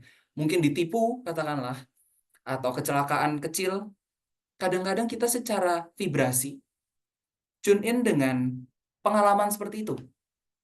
Maka kita pertama menyadari, mungkin aku nggak tahu itu softwarenya seperti apa, tapi aku tahu ada software yang mendatangkan ini, maka aku bertanggung jawab dulu. Aku punya tanggung jawab karena aku yang mendatangkan, menciptakan software ini.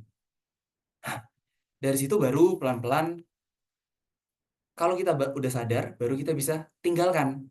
Kalau udah bisa ditinggalkan, baru kita legowo, ya waktunya ini, kendaraan ini, waktunya perangkat ini diupdate OS-nya. Karena kalau kita masih suka dengan OS yang lama, software yang lama, ya kita nggak bisa apa-apa. Jadi aku mungkin lebih menegaskan ke arah sana. Jadi sekian banyak tadi vibrasi, kita lihat contoh-contohnya, prinsip-prinsipnya. Lalu bagaimana? Aku cuma menekankan bagaimana kita tune in dengan vibrasi yang lebih tinggi ya. Pertama dengan menyadari, aku memiliki fungsi-fungsi hidup tertentu yang tidak bekerja untukku sebenarnya. Kita hadir di sini sebenarnya kan juga pasti secara intuisi, kita tahu ada sesuatu yang lebih di dalam hidup ini, yang kayaknya hidupku sekarang ini ada sesuatu yang terbatas dan ingin aku lampaui. Maka kita datang ke tempat ini, karena kalau kita merasa cukup-cukup aja, ya buat apa? Kayaknya nggak akan terdorong sama sekali untuk ikut acara seperti ini. Jadi mulai dari sana. Mulai dari menyuburkan rasa keinginan untuk melompat itu. Nanti pelan-pelan kita akan melihat sendiri. Ini ada hal-hal yang memang ternyata vibrasi-vibrasi lama yang perlu ditinggalkan. Jadi lama-lama kan mudah. Lalu lama-lama sebetulnya ketika itu udah lepas, update OS-nya akan terjadi dengan sendirinya. Dan ya, nanti tentunya akan ada banyak hal yang menarik lah yang terjadi di dalam hidup. Yang tidak terduga. Karena kita sinkron dengan frekuensi vibrasi yang baru, otomatis akan mengundang pengalaman-pengalaman yang baru, spektrum emosi yang baru, inspirasi pikiran yang baru, dan fisik ini akan mulai muncul perubahan yang membuat kita bisa melakukan hal-hal yang sebelumnya kita nggak menduga. Oh, ternyata aku bisa tuh melakukan ini dan itu. Oke, mungkin itu dulu dari aku karena udah agak panjang. Thank you. Ya, terima kasih Antoni, keren sekali. Ini satu pertanyaan menggelitik. Satu pertanyaan menggelitik adalah tadi disebut upgrade OS ya. Upgrade OS ini seperti mungkin yang disebut upgrade kesadaran gitu ya. Apakah Yes. sama? Ya. Kalau yang tadi jadi ada sesuatu yang perlu ditinggalkan, mungkin belief system, mungkin perilaku, pola perilaku, mungkin emosi yang reaktif, mungkin hal-hal yang pokoknya yang vibrasinya kurang bagus gitu, atau apapun, atau apa gitu yang mungkin bisa lebih konkretnya apa gitu. Kalau upgrade OS ini kan teman-teman mungkin bisa kepengen lebih tahu gitu, Antoni. Iya, upgrade OS mayoritas sebenarnya memang belief system. Karena ini yang wujudnya paling jelas ya kalau disebut vibrasi ya. Salah satu belief system yang paling jadi racun banyak dari kita adalah belief system bahwa pertama, aku ini terpisah dari kehidupan. Jadi kita ini saling terpisah. Padahal silahkan buktikan sendiri aja, tutup aja hidung nih, tutup hidung, tutup mulut, 5 menit aja. Belum nyampe 1 menit pun kita udah akan berasa sendiri, oh ternyata itu aku satu dengan kehidupan. Karena kalau ini ditutup, nggak bisa, kita tidak bisa hidup sendiri, gitu kan. Itu salah satu sebenarnya. Tapi kalau belief system yang lebih dekat lagi, katakanlah biasa kita semua senangnya dengan apa, keberlimpahan gitu ya. Salah satu belief system yang cukup kuat itu adalah belief system tentang kekurangan, bukan kekurangan, aku lebih senang ketidakberdayaan. Karena ini bukan masalah uang, bukan masalah harta, tapi ini masalah keberlimpahan adalah masalah energi. Jadi kalau kita merasa somehow hidup ini terbatas, diri kita terbatas tadi ya, terpisah dan terbatas, maka otomatis kita akan merasa energi, daya hidup kita juga rendah dan terbatas. Otomatis ya ini karena kita hidupnya dunia modern sekarang besarnya tentang uang, maka rentetannya akan ke uang biasanya. Bahwa aduh uangku tidak cukup dan sebagainya, cara mendapatkan uang sulit dan sebagainya. Itu cuma rentetan yang panjang. Maka ketika kita cuma melihat sebatas uang, biasanya nggak selesai nih masalahnya. Lama selesainya karena ada belief system yang namanya ketidakberdayaan ini. Nah, itu salah satunya. Dan ya ini biasanya kita memang perlu mengevaluasi beberapa hal. Salah satunya memang betul tuh Pak tentang belief system. Ya umumnya sih biasanya dibilang di subconscious mind ya. Ini tersimpan macam-macam hal yang tersimpan di subconscious mind itu menciptakan tendensi, kecenderungan yang tidak disadari. Nah ini yang tidak disadari ini kan jadi kompulsif. Kita kalau ada kejadian apa, kita cepat-cepat bereaksi dengan cara tertentu. Bereaksi dengan cara tertentu yang seringkali kita anggap itu diriku.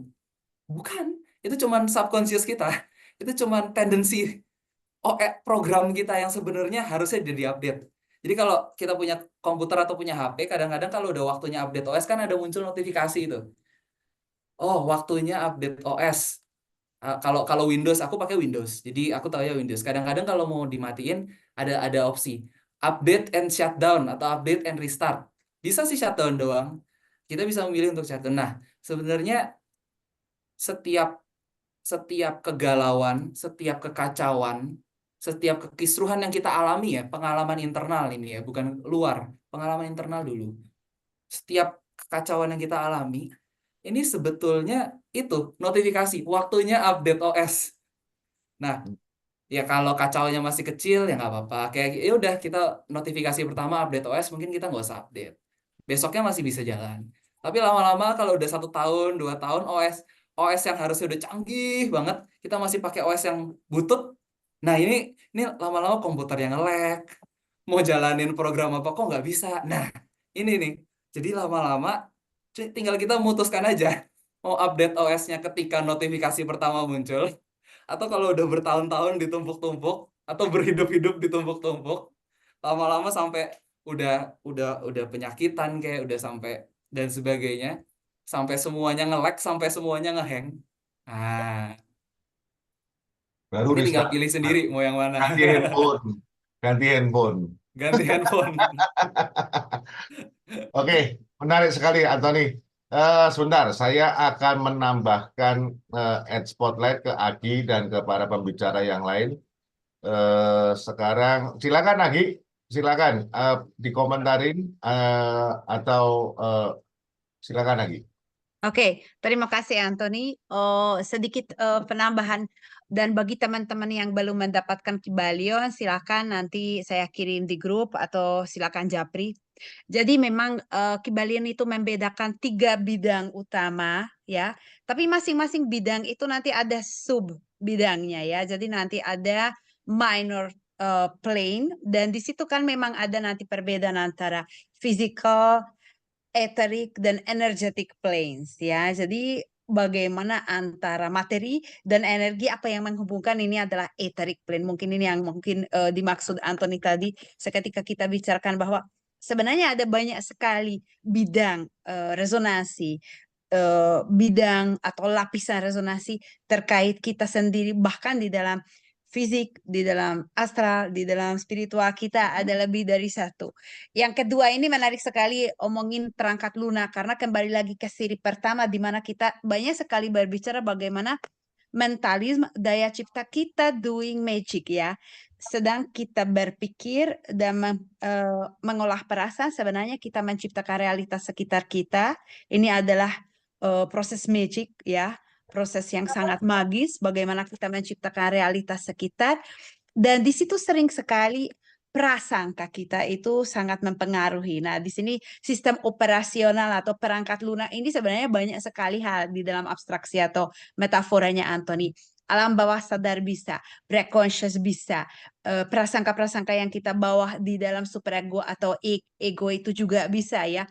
Bagaimana kita dididik, sistem kepercayaan dan lain sebagainya. Ini menarik sekali karena aku baru dengar kemarin ada yang share di grup bahwa sebenarnya pemaksaan perangkat agama bagi anak yang di bawah usia 18 tahun itu sebenarnya menantang hak asasi manusia. Ya. Jadi di situ mungkin saya bukan orang yang membawa banyak sekali wounds dari salah satu agama, tapi saya juga menyadari bahwa kita diwarisi misalnya seperangkat agama di situ kita ada ajaran-ajaran yang sudah akan mempengaruhi bagaimana kita berpikir dan pikiran dan perasaan ini akan mengandung vibrasi dan akhirnya itu seperti magnet akan mengundang peristiwa-peristiwa yang serupa. Nah, di sini ada satu pertanyaan yang saya ingin jawab karena ini mungkin tema saya banget. Jadi ada yang tanya tadi bagaimana apakah tempat kita tinggal ini akan mempengaruhi bagaimana keberadaan kita? Saya coba cari pertanyaannya tadi bagaimana tepatnya. Apakah vibrasi tempat kita tinggal bisa mempengaruhi kita, Andriana? Terima kasih pertanyaannya. Jawaban saya ya dan tidak. Ya, jadi ini pertanyaan yang yes and no sekaligus dalam arti bahwa tentunya vibrasi tempat kita tinggal akan kita menerima sebagai receiver atau penerima vibrasi, resonansi. Tapi kalau kita ada kesadaran sebenarnya kita juga bisa menghindari supaya itu tidak berdampak negatif kepada kita. Contohnya kan ya, misalnya tinggal di area selam ya, kotor, tidak terawat, kita melihat banyak sekali apa ya kesenjangan sosial di sekitar kita itu pasti sesuatu yang akan mempengaruhi suasana hati dan pikiran kita. Namun, seketika kita lawan dengan kesadaran itu juga bisa dicegah. Tapi mungkin bisa dikatakan ini salah satu basic need manusia untuk memiliki tempat tinggal di mana merasakan nyaman dan aman. Jadi silakan ini dipikir ulang bagaimana tempat di mana kita tinggal sudah benar-benar menjadi home bagi kita, sudah benar-benar kita merasakan kenyamanan di situ, kita benar-benar merasa kayak wah, my home is my castle ya, istana rumahku ini ya, istanaku rumahku. Atau kita merasakan kayak, wah aku nggak senang berada di rumah, lebih suka keluar. Kalau di rumah merasa mumet, mungkin ada orang atau benda atau suara atau sesuatu yang mengganggu kita sehingga kita tidak nyaman. Jadi ya bisa dikatakan yes dan no sekaligus. Ya jadi ini kembali lagi ke kesadaran. Tapi aku sebagai orang yang menyadari betapa pentingnya bagi saya untuk berhubungan dengan alam yang belum dirubahkan oleh manusia, ya saya tinggal di gunung. Di mana ya sekeliling saya adalah rumah, rumah sekeliling rumah itu adanya pohon, bambu, burung, tanaman. Karena saya merasakan, iya, tempat saya jadi nyaman sekali. Bahkan orang-orang yang hadir mengatakan, wah di sini enak sekali ya. Nah, ini bukan berarti semua orang harus pindah ke gunung ya. Karena kan kenyamanan masing-masing itu sesuai dengan frekuensinya. Kalau saya mungkin karena dibesarkan saya TK aja TK hutan, jadi keinginan dan urge untuk berada di alam itu sangat tinggi. Tapi mungkin orang lain cukup kalau mungkin taruh pot-potan tanaman di depan. Ada orang lain yang mungkin kenyamanannya justru berasal dari ada apa lampu-lampu neon di dalam kamar yang berwarna-warni dan ada tulisan thunder ya. Jadi ya up to you. Tapi yang jelas menurut saya itu sangat mempengaruhi kita. Terima kasih. Silakan ke pembicara lain.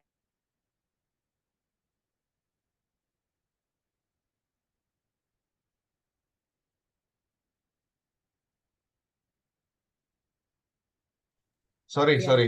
Nah, apakah ada yang mau menambahkan eh, yang tadi itu tentang pertanyaan dari Adriana tentang tadi apakah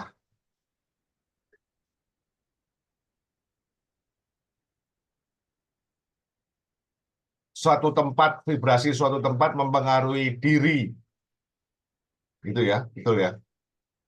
Silakan, Anthony atau Mr. Julio nih tadi yang bereksperimen banyak nih. Kalau saya dari pengalaman saya, suatu tempat mempengaruhi vibrasi, ya menurut saya jawabannya. Itu pengalaman saya contohnya begini ya. Kita datang ke tempat angker misalkan. Udah langsung terasa tuh, wow, ada hantu, ada apa. Coba kita datang ke tempat yang nyaman, rileks. Malah kita di tempat itu juga merasa enak gitu, nyaman. Kan vibrasi kita juga lain gitu loh. Jadi ada perbedaan vibrasi antara kita berada di posisi yang memang katakanlah disebut angker tadi dengan yang nyaman itu beda gitu. Nyaman semisal ya kita di pantai kan, menikmati alam, atau seperti Agi tadi di gunung gitu. Itu kan eh, bagi yang senang alam atau apa ya itu high vibe gitulah. Itu dari saya sih, simpelnya begitu. Pengaruh ya menurut saya. Oke, yang lain. Nah, ini menarik ya, karena saya justru tempat yang disebut tempat angker dan orang di situ punya banyak prasangka tentang alam gaib dan lain sebagainya. Misalnya di Alas Purwo Banyuwangi, saya justru merasa nyaman, homey sekali. Gimana ini? Karena sejenis, Agi. Karena Ya, nah makanya kembali lagi, nyaman itu apa? Bagi orang tertentu ya, mohon maaf, nyaman itu adalah, oh, kamar yang tertutup rapat, suara cahaya nggak masuk, kita pasang AC dan lain sebagainya. Itu bagi saya kematian. Karena apa? Bagi saya yang dibutuhkan itu jendela dibuka, bisa lihat hijau dan lain sebagainya. Jadi masing-masing itu pasti punya preferensi. Sesuai apa? Ya, sesuai dengan di mana dia zona nyamannya secara frekuensi ya. Jadi iya, bagi Ya, orang tertentu rumah ya. saya juga akan dibilang angker. Bahkan orang yang mungkin lagi gusar hatinya itu di tempat saya takut. Tapi orang lain yang datang dengan niat baik akan mengatakan, wah nyaman sekali. Saya dalam hal ini membicarakan secara general ya, bukan spesifik. Jadi umumnya gitu. Oke, Umumnya oke. kalau yang begitu angker, yang begini baik begitu. Oke, oke. Ya, saya paham. Aku juga nggak nyaman di alas roban misalnya ya. Nah, itu angkernya sama nggak menyenangkan gitu. Oke, Oke, lantas thank you, Julia. eh, jadi ada yang nambahin nggak, Ina mungkin atau Anthony? Iya, Apakah kalau vibrasi saya tempat sih, kita? rasa tempat tinggal itu pasti terpengaruh ya. Makanya ada ilmu feng shui kan. Zaman dahulu kala itu kan sebenarnya ya ada hubungannya antara tempat kita di mana kita tinggal dengan energi di diri kita ya. Kalau di feng shui dulu kan katanya rumah nggak boleh tusuk sate. Itu kan sebenarnya karena energinya, vibrasinya yang kayak ketembus gitu kan. Ya, tapi kalau kita bisa mensiasatinya, kita juga bisa apa ya, membalance-nya. Kan kita ini kan transmitter dan receiver gitu kan, tinggal itunya diberesin ya, tentunya bisa teratasi ya. Sama seperti Agi, dulu waktu kecil saya rumahnya sebelah kuburan dan main di atas kuburan gitu, tapi oke-oke aja gitu. Jadi ya ada menurut saya pengaruhnya, tinggal balik lagi ke manusianya bagaimana mensikapinya ya. Itu aja sih menurut saya. Ya. Terus ini ada pertanyaan yang menarik nih. Cara cepat menaikkan vibrasi itu seperti apa? Nah, cara cepatnya gimana? Nah, nanti ini sambungannya ada sambungannya nih teman-teman. Sambungannya Oke. apa? Itu nanti kenapa Kaibelian di diprakarsai oleh Agi? Karena saya minta Agi nanti di grup SYP untuk bicara tentang sigil, ya kan? Nah, sigil ini kayak semacam talisman dan sebagainya. Nah, itu ada cara cepat juga. Nah, cara cepat berarti ke dukun. Nah, ini berarti ke dukun. Nah, Oke, aku boleh langsung ya, shortcut. Ya, ya, jadi gini. ya, Kenapa Anda mau menaikkan frekuensi? Apakah ya. frekuensi tinggi itu mesti bagus? Belum tentu ya. Frekuensi itu adalah fenomena fisik dari sebuah vibrasi, ya. Vibrasi yang punya frekuensi rendah itu juga bisa sangat menyembuhkan, sangat relaxing, sangat menyenangkan. Dan saya yakin di sini banyak sekali praktisioner yang sudah pernah bekerja dengan aneka vibrasi juga akan mengatakan sebenarnya yang penting bukan rendah atau tingginya frekuensi, tapi bentuk gelombangnya itu rapi atau tidak. Karena Anda itu punya misalnya nanti high frekuensi tapi kacau atau tidak stabil, itu kan adalah vibe yang tidak baik. Jadi jangan mau menaikkan frekuensi secara instan, tapi biarlah itu adalah proses yang terjadi pelan-pelan, melibatkan 3 lapisan atau bidang atau dimensi di dalam keberadaan kita, yaitu fisik, astral, maupun spiritual. Terima kasih. Yang lain silakan. Nah, kalau saya lebih suka yang selaras, mengikuti ritmenya seperti apa gitu kan. Itu sih. Jadi bukan selalu di tataran tinggi gitu. Kadang-kadang dari tataran rendah kan kita jadi tahu yang atas gitu kan. Jadi selaras aja. Kan kita hidup di dunia ini sebenarnya kan untuk evolve ya. Untuk bertransformasi. Jadi ya transformasi yang dari bawah ke atas, ya itulah. Memaknainya seperti apa. Saya sepakat dengan Bu Ina yang sampaikan tadi. Jadi frekuensi bawah pun itu adalah trigger untuk frekuensi atasnya gitu. Jadi dia balance gitu, seimbang. Tetap ada unsur pentingnya juga frekuensi bawah menurut saya. Itu aja sih tambahan saya. Trigger ya Ya, jadi untuk frekuensi ke intinya atasnya. sebenarnya antara frekuensi dan vibrasi yang dimaksud itu kan berbeda ya. Vibrasi walaupun itu sebuah getaran, frekuensi adalah suatu getaran itu naik turun kemudian ada bisa diukur. Nah, artinya berbeda ini kan ya. Kira-kira Iya. bisa dijelaskan lagi mungkin Antoni atau Agi atau yang lain atau Bu Ina Iya. atau Aku nambah sedikit tapi nggak terlalu menyinggung istilah barusan ya. Ini aku saran saja sih karena ini apa ya? Ini pengalaman dengan bereksperimen dengan diri sendiri juga. Ada hal-hal yang lebih baik tidak dikatakan keluar, tapi dikatakannya ke dalam saja. Jadi terutama misalnya salah satu contohnya tanggung jawab tadi. Tanggung jawab itu jadi sesuatu yang jelek sekali kalau itu kita bilang ke orang atau orang bilang ke kita, kamu bertanggung jawab untuk melakukan ini. Itu sesuatu yang seringkali membuat sesuatu yang tidak nyaman lebih banyak. Itu satu. Nah, jadi contoh misalnya tanggung jawab itu barangkali sesuatu yang memang lebih baik diucapkan ke dalam saja. Aku punya tanggung jawab atas hidupku dan sebagainya. Salah satunya lagi juga termasuk tentang menaikkan frekuensi. Artinya bukan diucapkan keluar bagaimana caraku menaikkan frekuensiku dengan cepat, tapi ucapkanlah ke dalam frekuensiku seperti apa saat ini dan hidup seperti apa yang ingin aku alami, katakanlah gitu. Artinya ini sebetulnya nyambung sama tempat tinggal dan sebagainya. Kalau kita membangun sebuah sikap batin,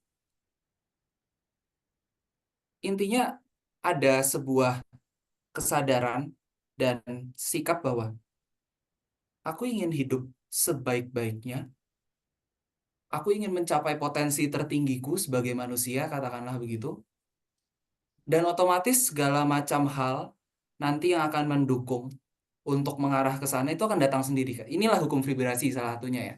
Inilah hukum synchronicity. Jadi masalah tempat tinggal, masalah orang, atau apa yang nyaman, bukan nyamannya. Jadi kembali lagi bukan kita ucapkan keluar, aku tidak nyaman dengan ini, bukan. Kita lihat, nyaman itu dalam artian apa?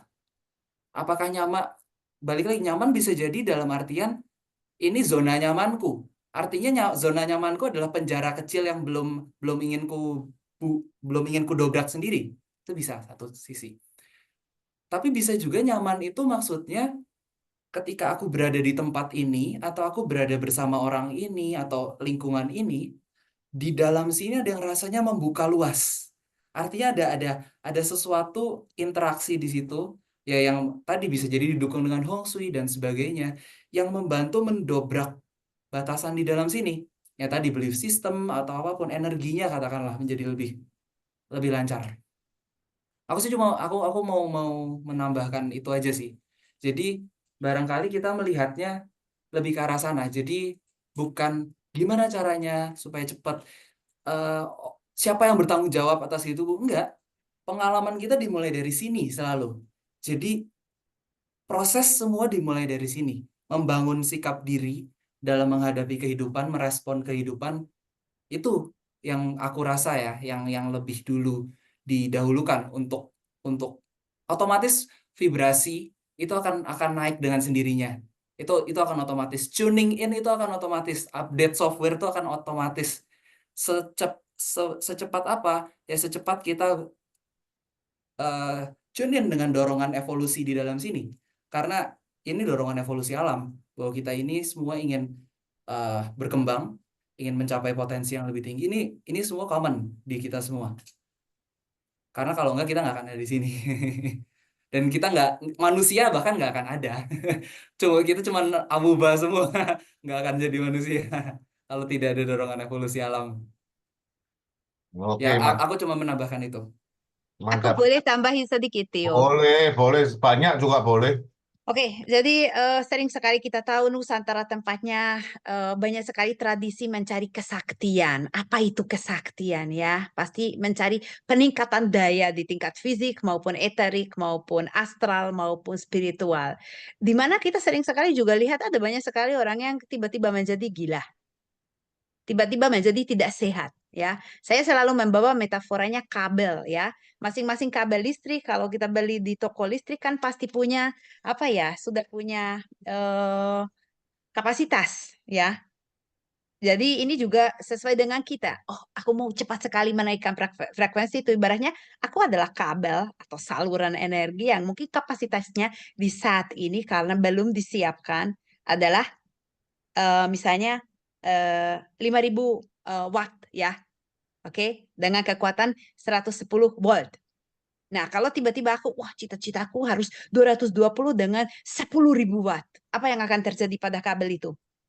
Panas, bakar.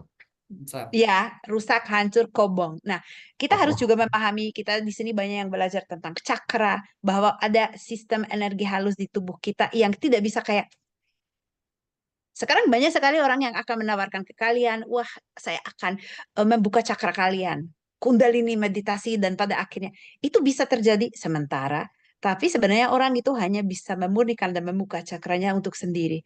Kenapa? Karena secara energetik belum siap. Itu adalah proses pemurnian di masing-masing tingkat cakra yang kita harus melakukan dengan apa? Ya seperti tadi Agi sudah memaparkan, dengan inner work yang intens, merefleksi diri, kontemplasi, selalu menyadari apa ini, kenapa ini, bagaimana saya. Itu bukan hal yang bisa dilakukan orang lain, atau bisa dilakukan tapi ibaratnya kayak pintu kita masuk ke swalayan ya, kan kaca, fotosel. Dipaksa untuk buka. So, biar. Buka biar. Nanti kita jadi apa? Ya portal energi untuk entitas-entitas yang juga tidak mesti diinginkan. Kenapa? Karena sebenarnya itu bukan proses pembukaan dan pemurnian kita sendiri, tapi dipaksakan. Jadi Anda jangan ingin cepat sekali menaikkan frekuensi, tapi siapkanlah diri untuk kenaikan yang Yes. seterusnya pelan-pelan. Makanya Ya. kan kayak ilmu sigil, itu sama. Sekarang banyak sekali orang di Indonesia tiba-tiba memahami, wah ada sigil. Apa yang mereka cari? Kekayaan, keberlimpahan, uang, power, dan lain Jodoh. sebagainya. Ya, dan pada akhirnya apa yang terjadi? Hanya membuka portal energi untuk entitas-entitas rendahan yang mereka nanti tidak bisa mengendalikan. Akhirnya energinya ciprat sini, ciprat sana, istri sakit, anak sakit, orang-orang yang mungkin beli barang kita menjadi kecipratan energi negatif tersebut dan akhirnya justru rugi. Apakah ini memang cara sahnya untuk kita berada di dunia ini dan berkarya? Saya merasakan ya jangan selalu cari shortcut, jangan selalu cari cepat karena tidak ada seperti itu. Apalagi alam itu tidak suka meminjamkan sesuatu terlalu lama. Jadi kalau sudah kita ngutang terhadap alam, ya dia akan nagih hutang dan itu hal yang tidak menyenangkan. Oke, jadi Anda ingin menaikkan frekuensi, jangan cepat-cepat, tapi pasti akan naik kalau Anda memang mengerjakan hal tersebut dari dorongan hati sendiri dan siap mendobrak diri dengan istilahnya Anthony. Terima kasih. Cakep. Berarti jangan shortcut ya. Intinya jangan shortcut. Prosesnya adalah evolusi. Pelan-pelan, bukan radikal, bukan revolusi. Begitu ya. Oke, Itu proses ya. berproses. Trust the process. Nah, oke, sekarang 21.50 kita akan selesai di 22. Nah, ini terakhir pamungkas. Nah, di sini ada Herwiratno. Mungkin bisa cerita tentang vibrasi. Benar nggak? Herwiratno kalau soal cerita tentang pengalaman beliau kan banyak sekali. Apalagi masalah vibrasi. Banyak sekali. Ayo, silakan Mas Herwi. Dipamungkaskan, ditutup. Aku diingatkan ya, jangan lebih dari 5 menit. Oke, Nggak, 10 menit, 10 menit. 10 menit. oke, 10 menit. 10 menit. Tolong di spotlight-kan. Ya, udah. Nah, oke. Oke. Gini. Tadi disinggung dengan PowerPoint-nya Nyi Sinden Agi bahwa ciptaan adalah proses penurunan vibrasi dari roh mutlak, absolute spirit, ke materi. Oke. Ya memang begitu. Tapi apakah itu berarti buruk? Tidak. Terus kemudian ada hukum vibrasi dimensi 3 besar. Ada bidang fisik, astral, dan spiritual. Apakah mereka yang fisik lebih buruk dari astral, lebih buruk dari spiritual? Enggak. Karena itulah yang kemudian memang harus bekerja sama. Nah,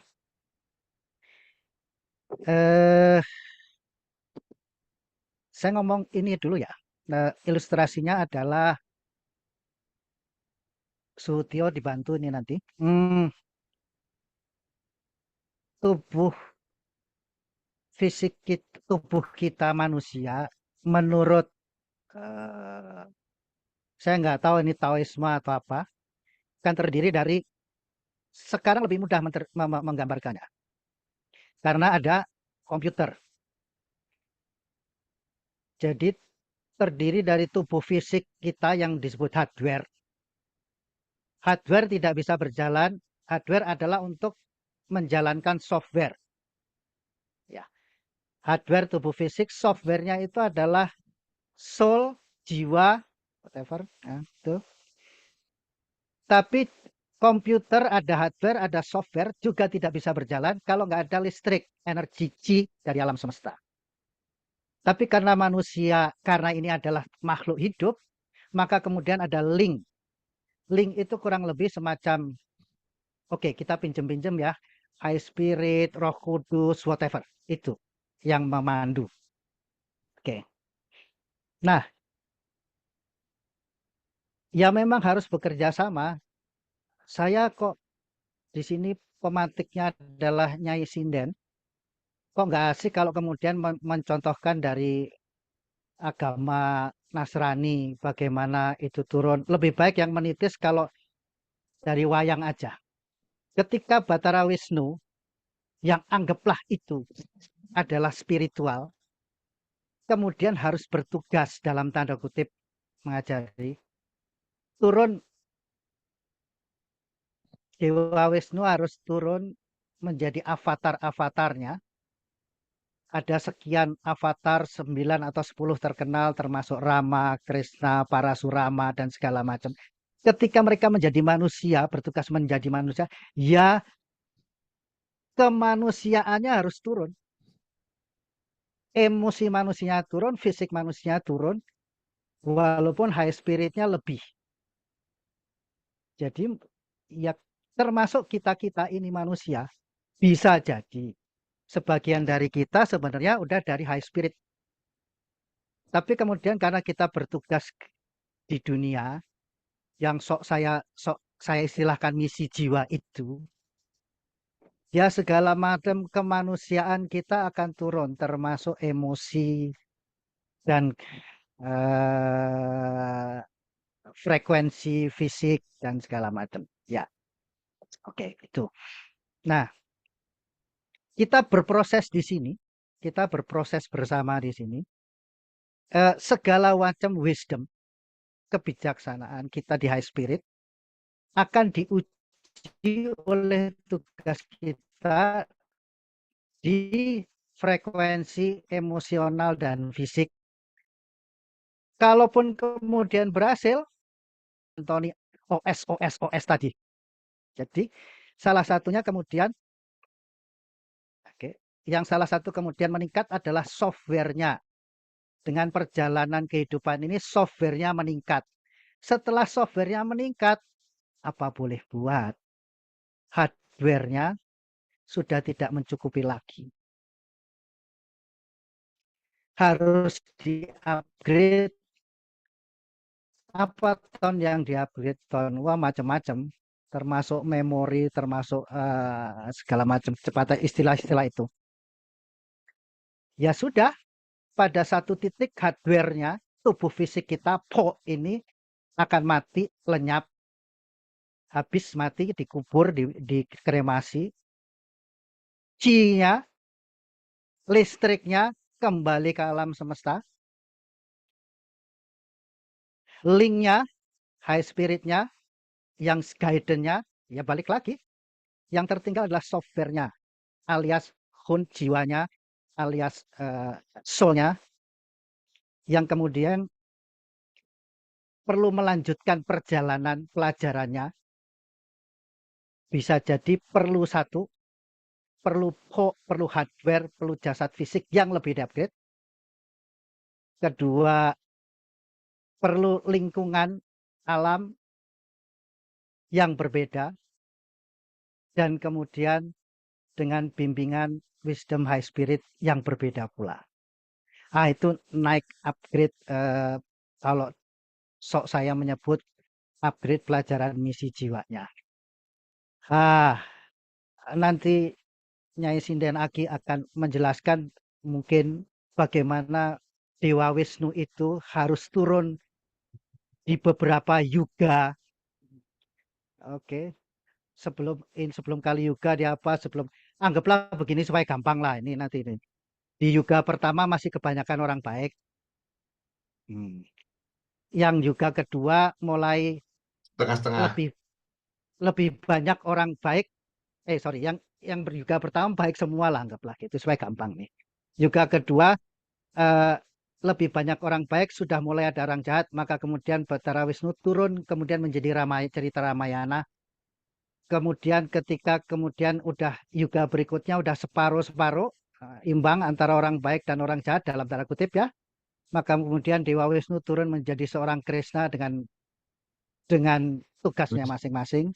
Kemudian di Kali Yuga kurang lebih banyak orang jahat daripada orang baik, maka Batara Wisnu turun menjadi avatar yang berbeda.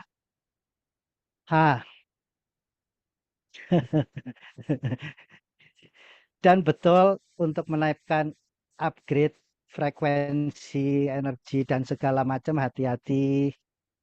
Jangan kita botolnya botol plastik aqua, kita pengen high spirit, energi meleleh Anda. Meleleh Anda. Jadi bikinlah seperti botol laboratorium kimia, baru upgrade energi Anda. Alias kita harus memang bertahap. Ya, sadari, nikmati, dan syukuri ketiga frekuensi, baik fisik, astral, dan spiritual. Mainkan, selaraskan itu dengan baik untuk menjalani pelajaran jiwa kita. Terima kasih. Oh, keren, dalam sekali nih, dalam sekali Mas Heru. Terima kasih atas kehadirannya. Agi, ya silakan ditutup atau Yani. Mana Yani? Terima kasih bintang tamunya malam ini luar biasa. Ya, nanti sesi spesial untuk Mas Heriwan Herwi 2 jam ya Coach ya, dispesialin. Mas Herwi kasih saya waktunya aja untuk SYP. Mantap. Oke. Silakan. Thank you ya Agi, Mas Herwi, Anthony, Bu Ina, Mr. Julio, dan Coach Tio, dan teman-teman semuanya. Sampai malam ini udah selesai. Kita akan lanjutkan serial keempat nanti bulan ke depan. Udah selesai acara malam ini. Terima kasih untuk semua kehadirannya ya. Salam rahayu semua, salam sejahtera, salam sehat. Terima Thank you kasih. semuanya. Terima kasih. Terima kasih Agi. Terima kasih para pemateri. Terima kasih Mas Terima Heri. kasih. Terima Bulan kasih Agustus semua. kita lanjutkan dengan hukum Lanjut. polaritas ya. Asik.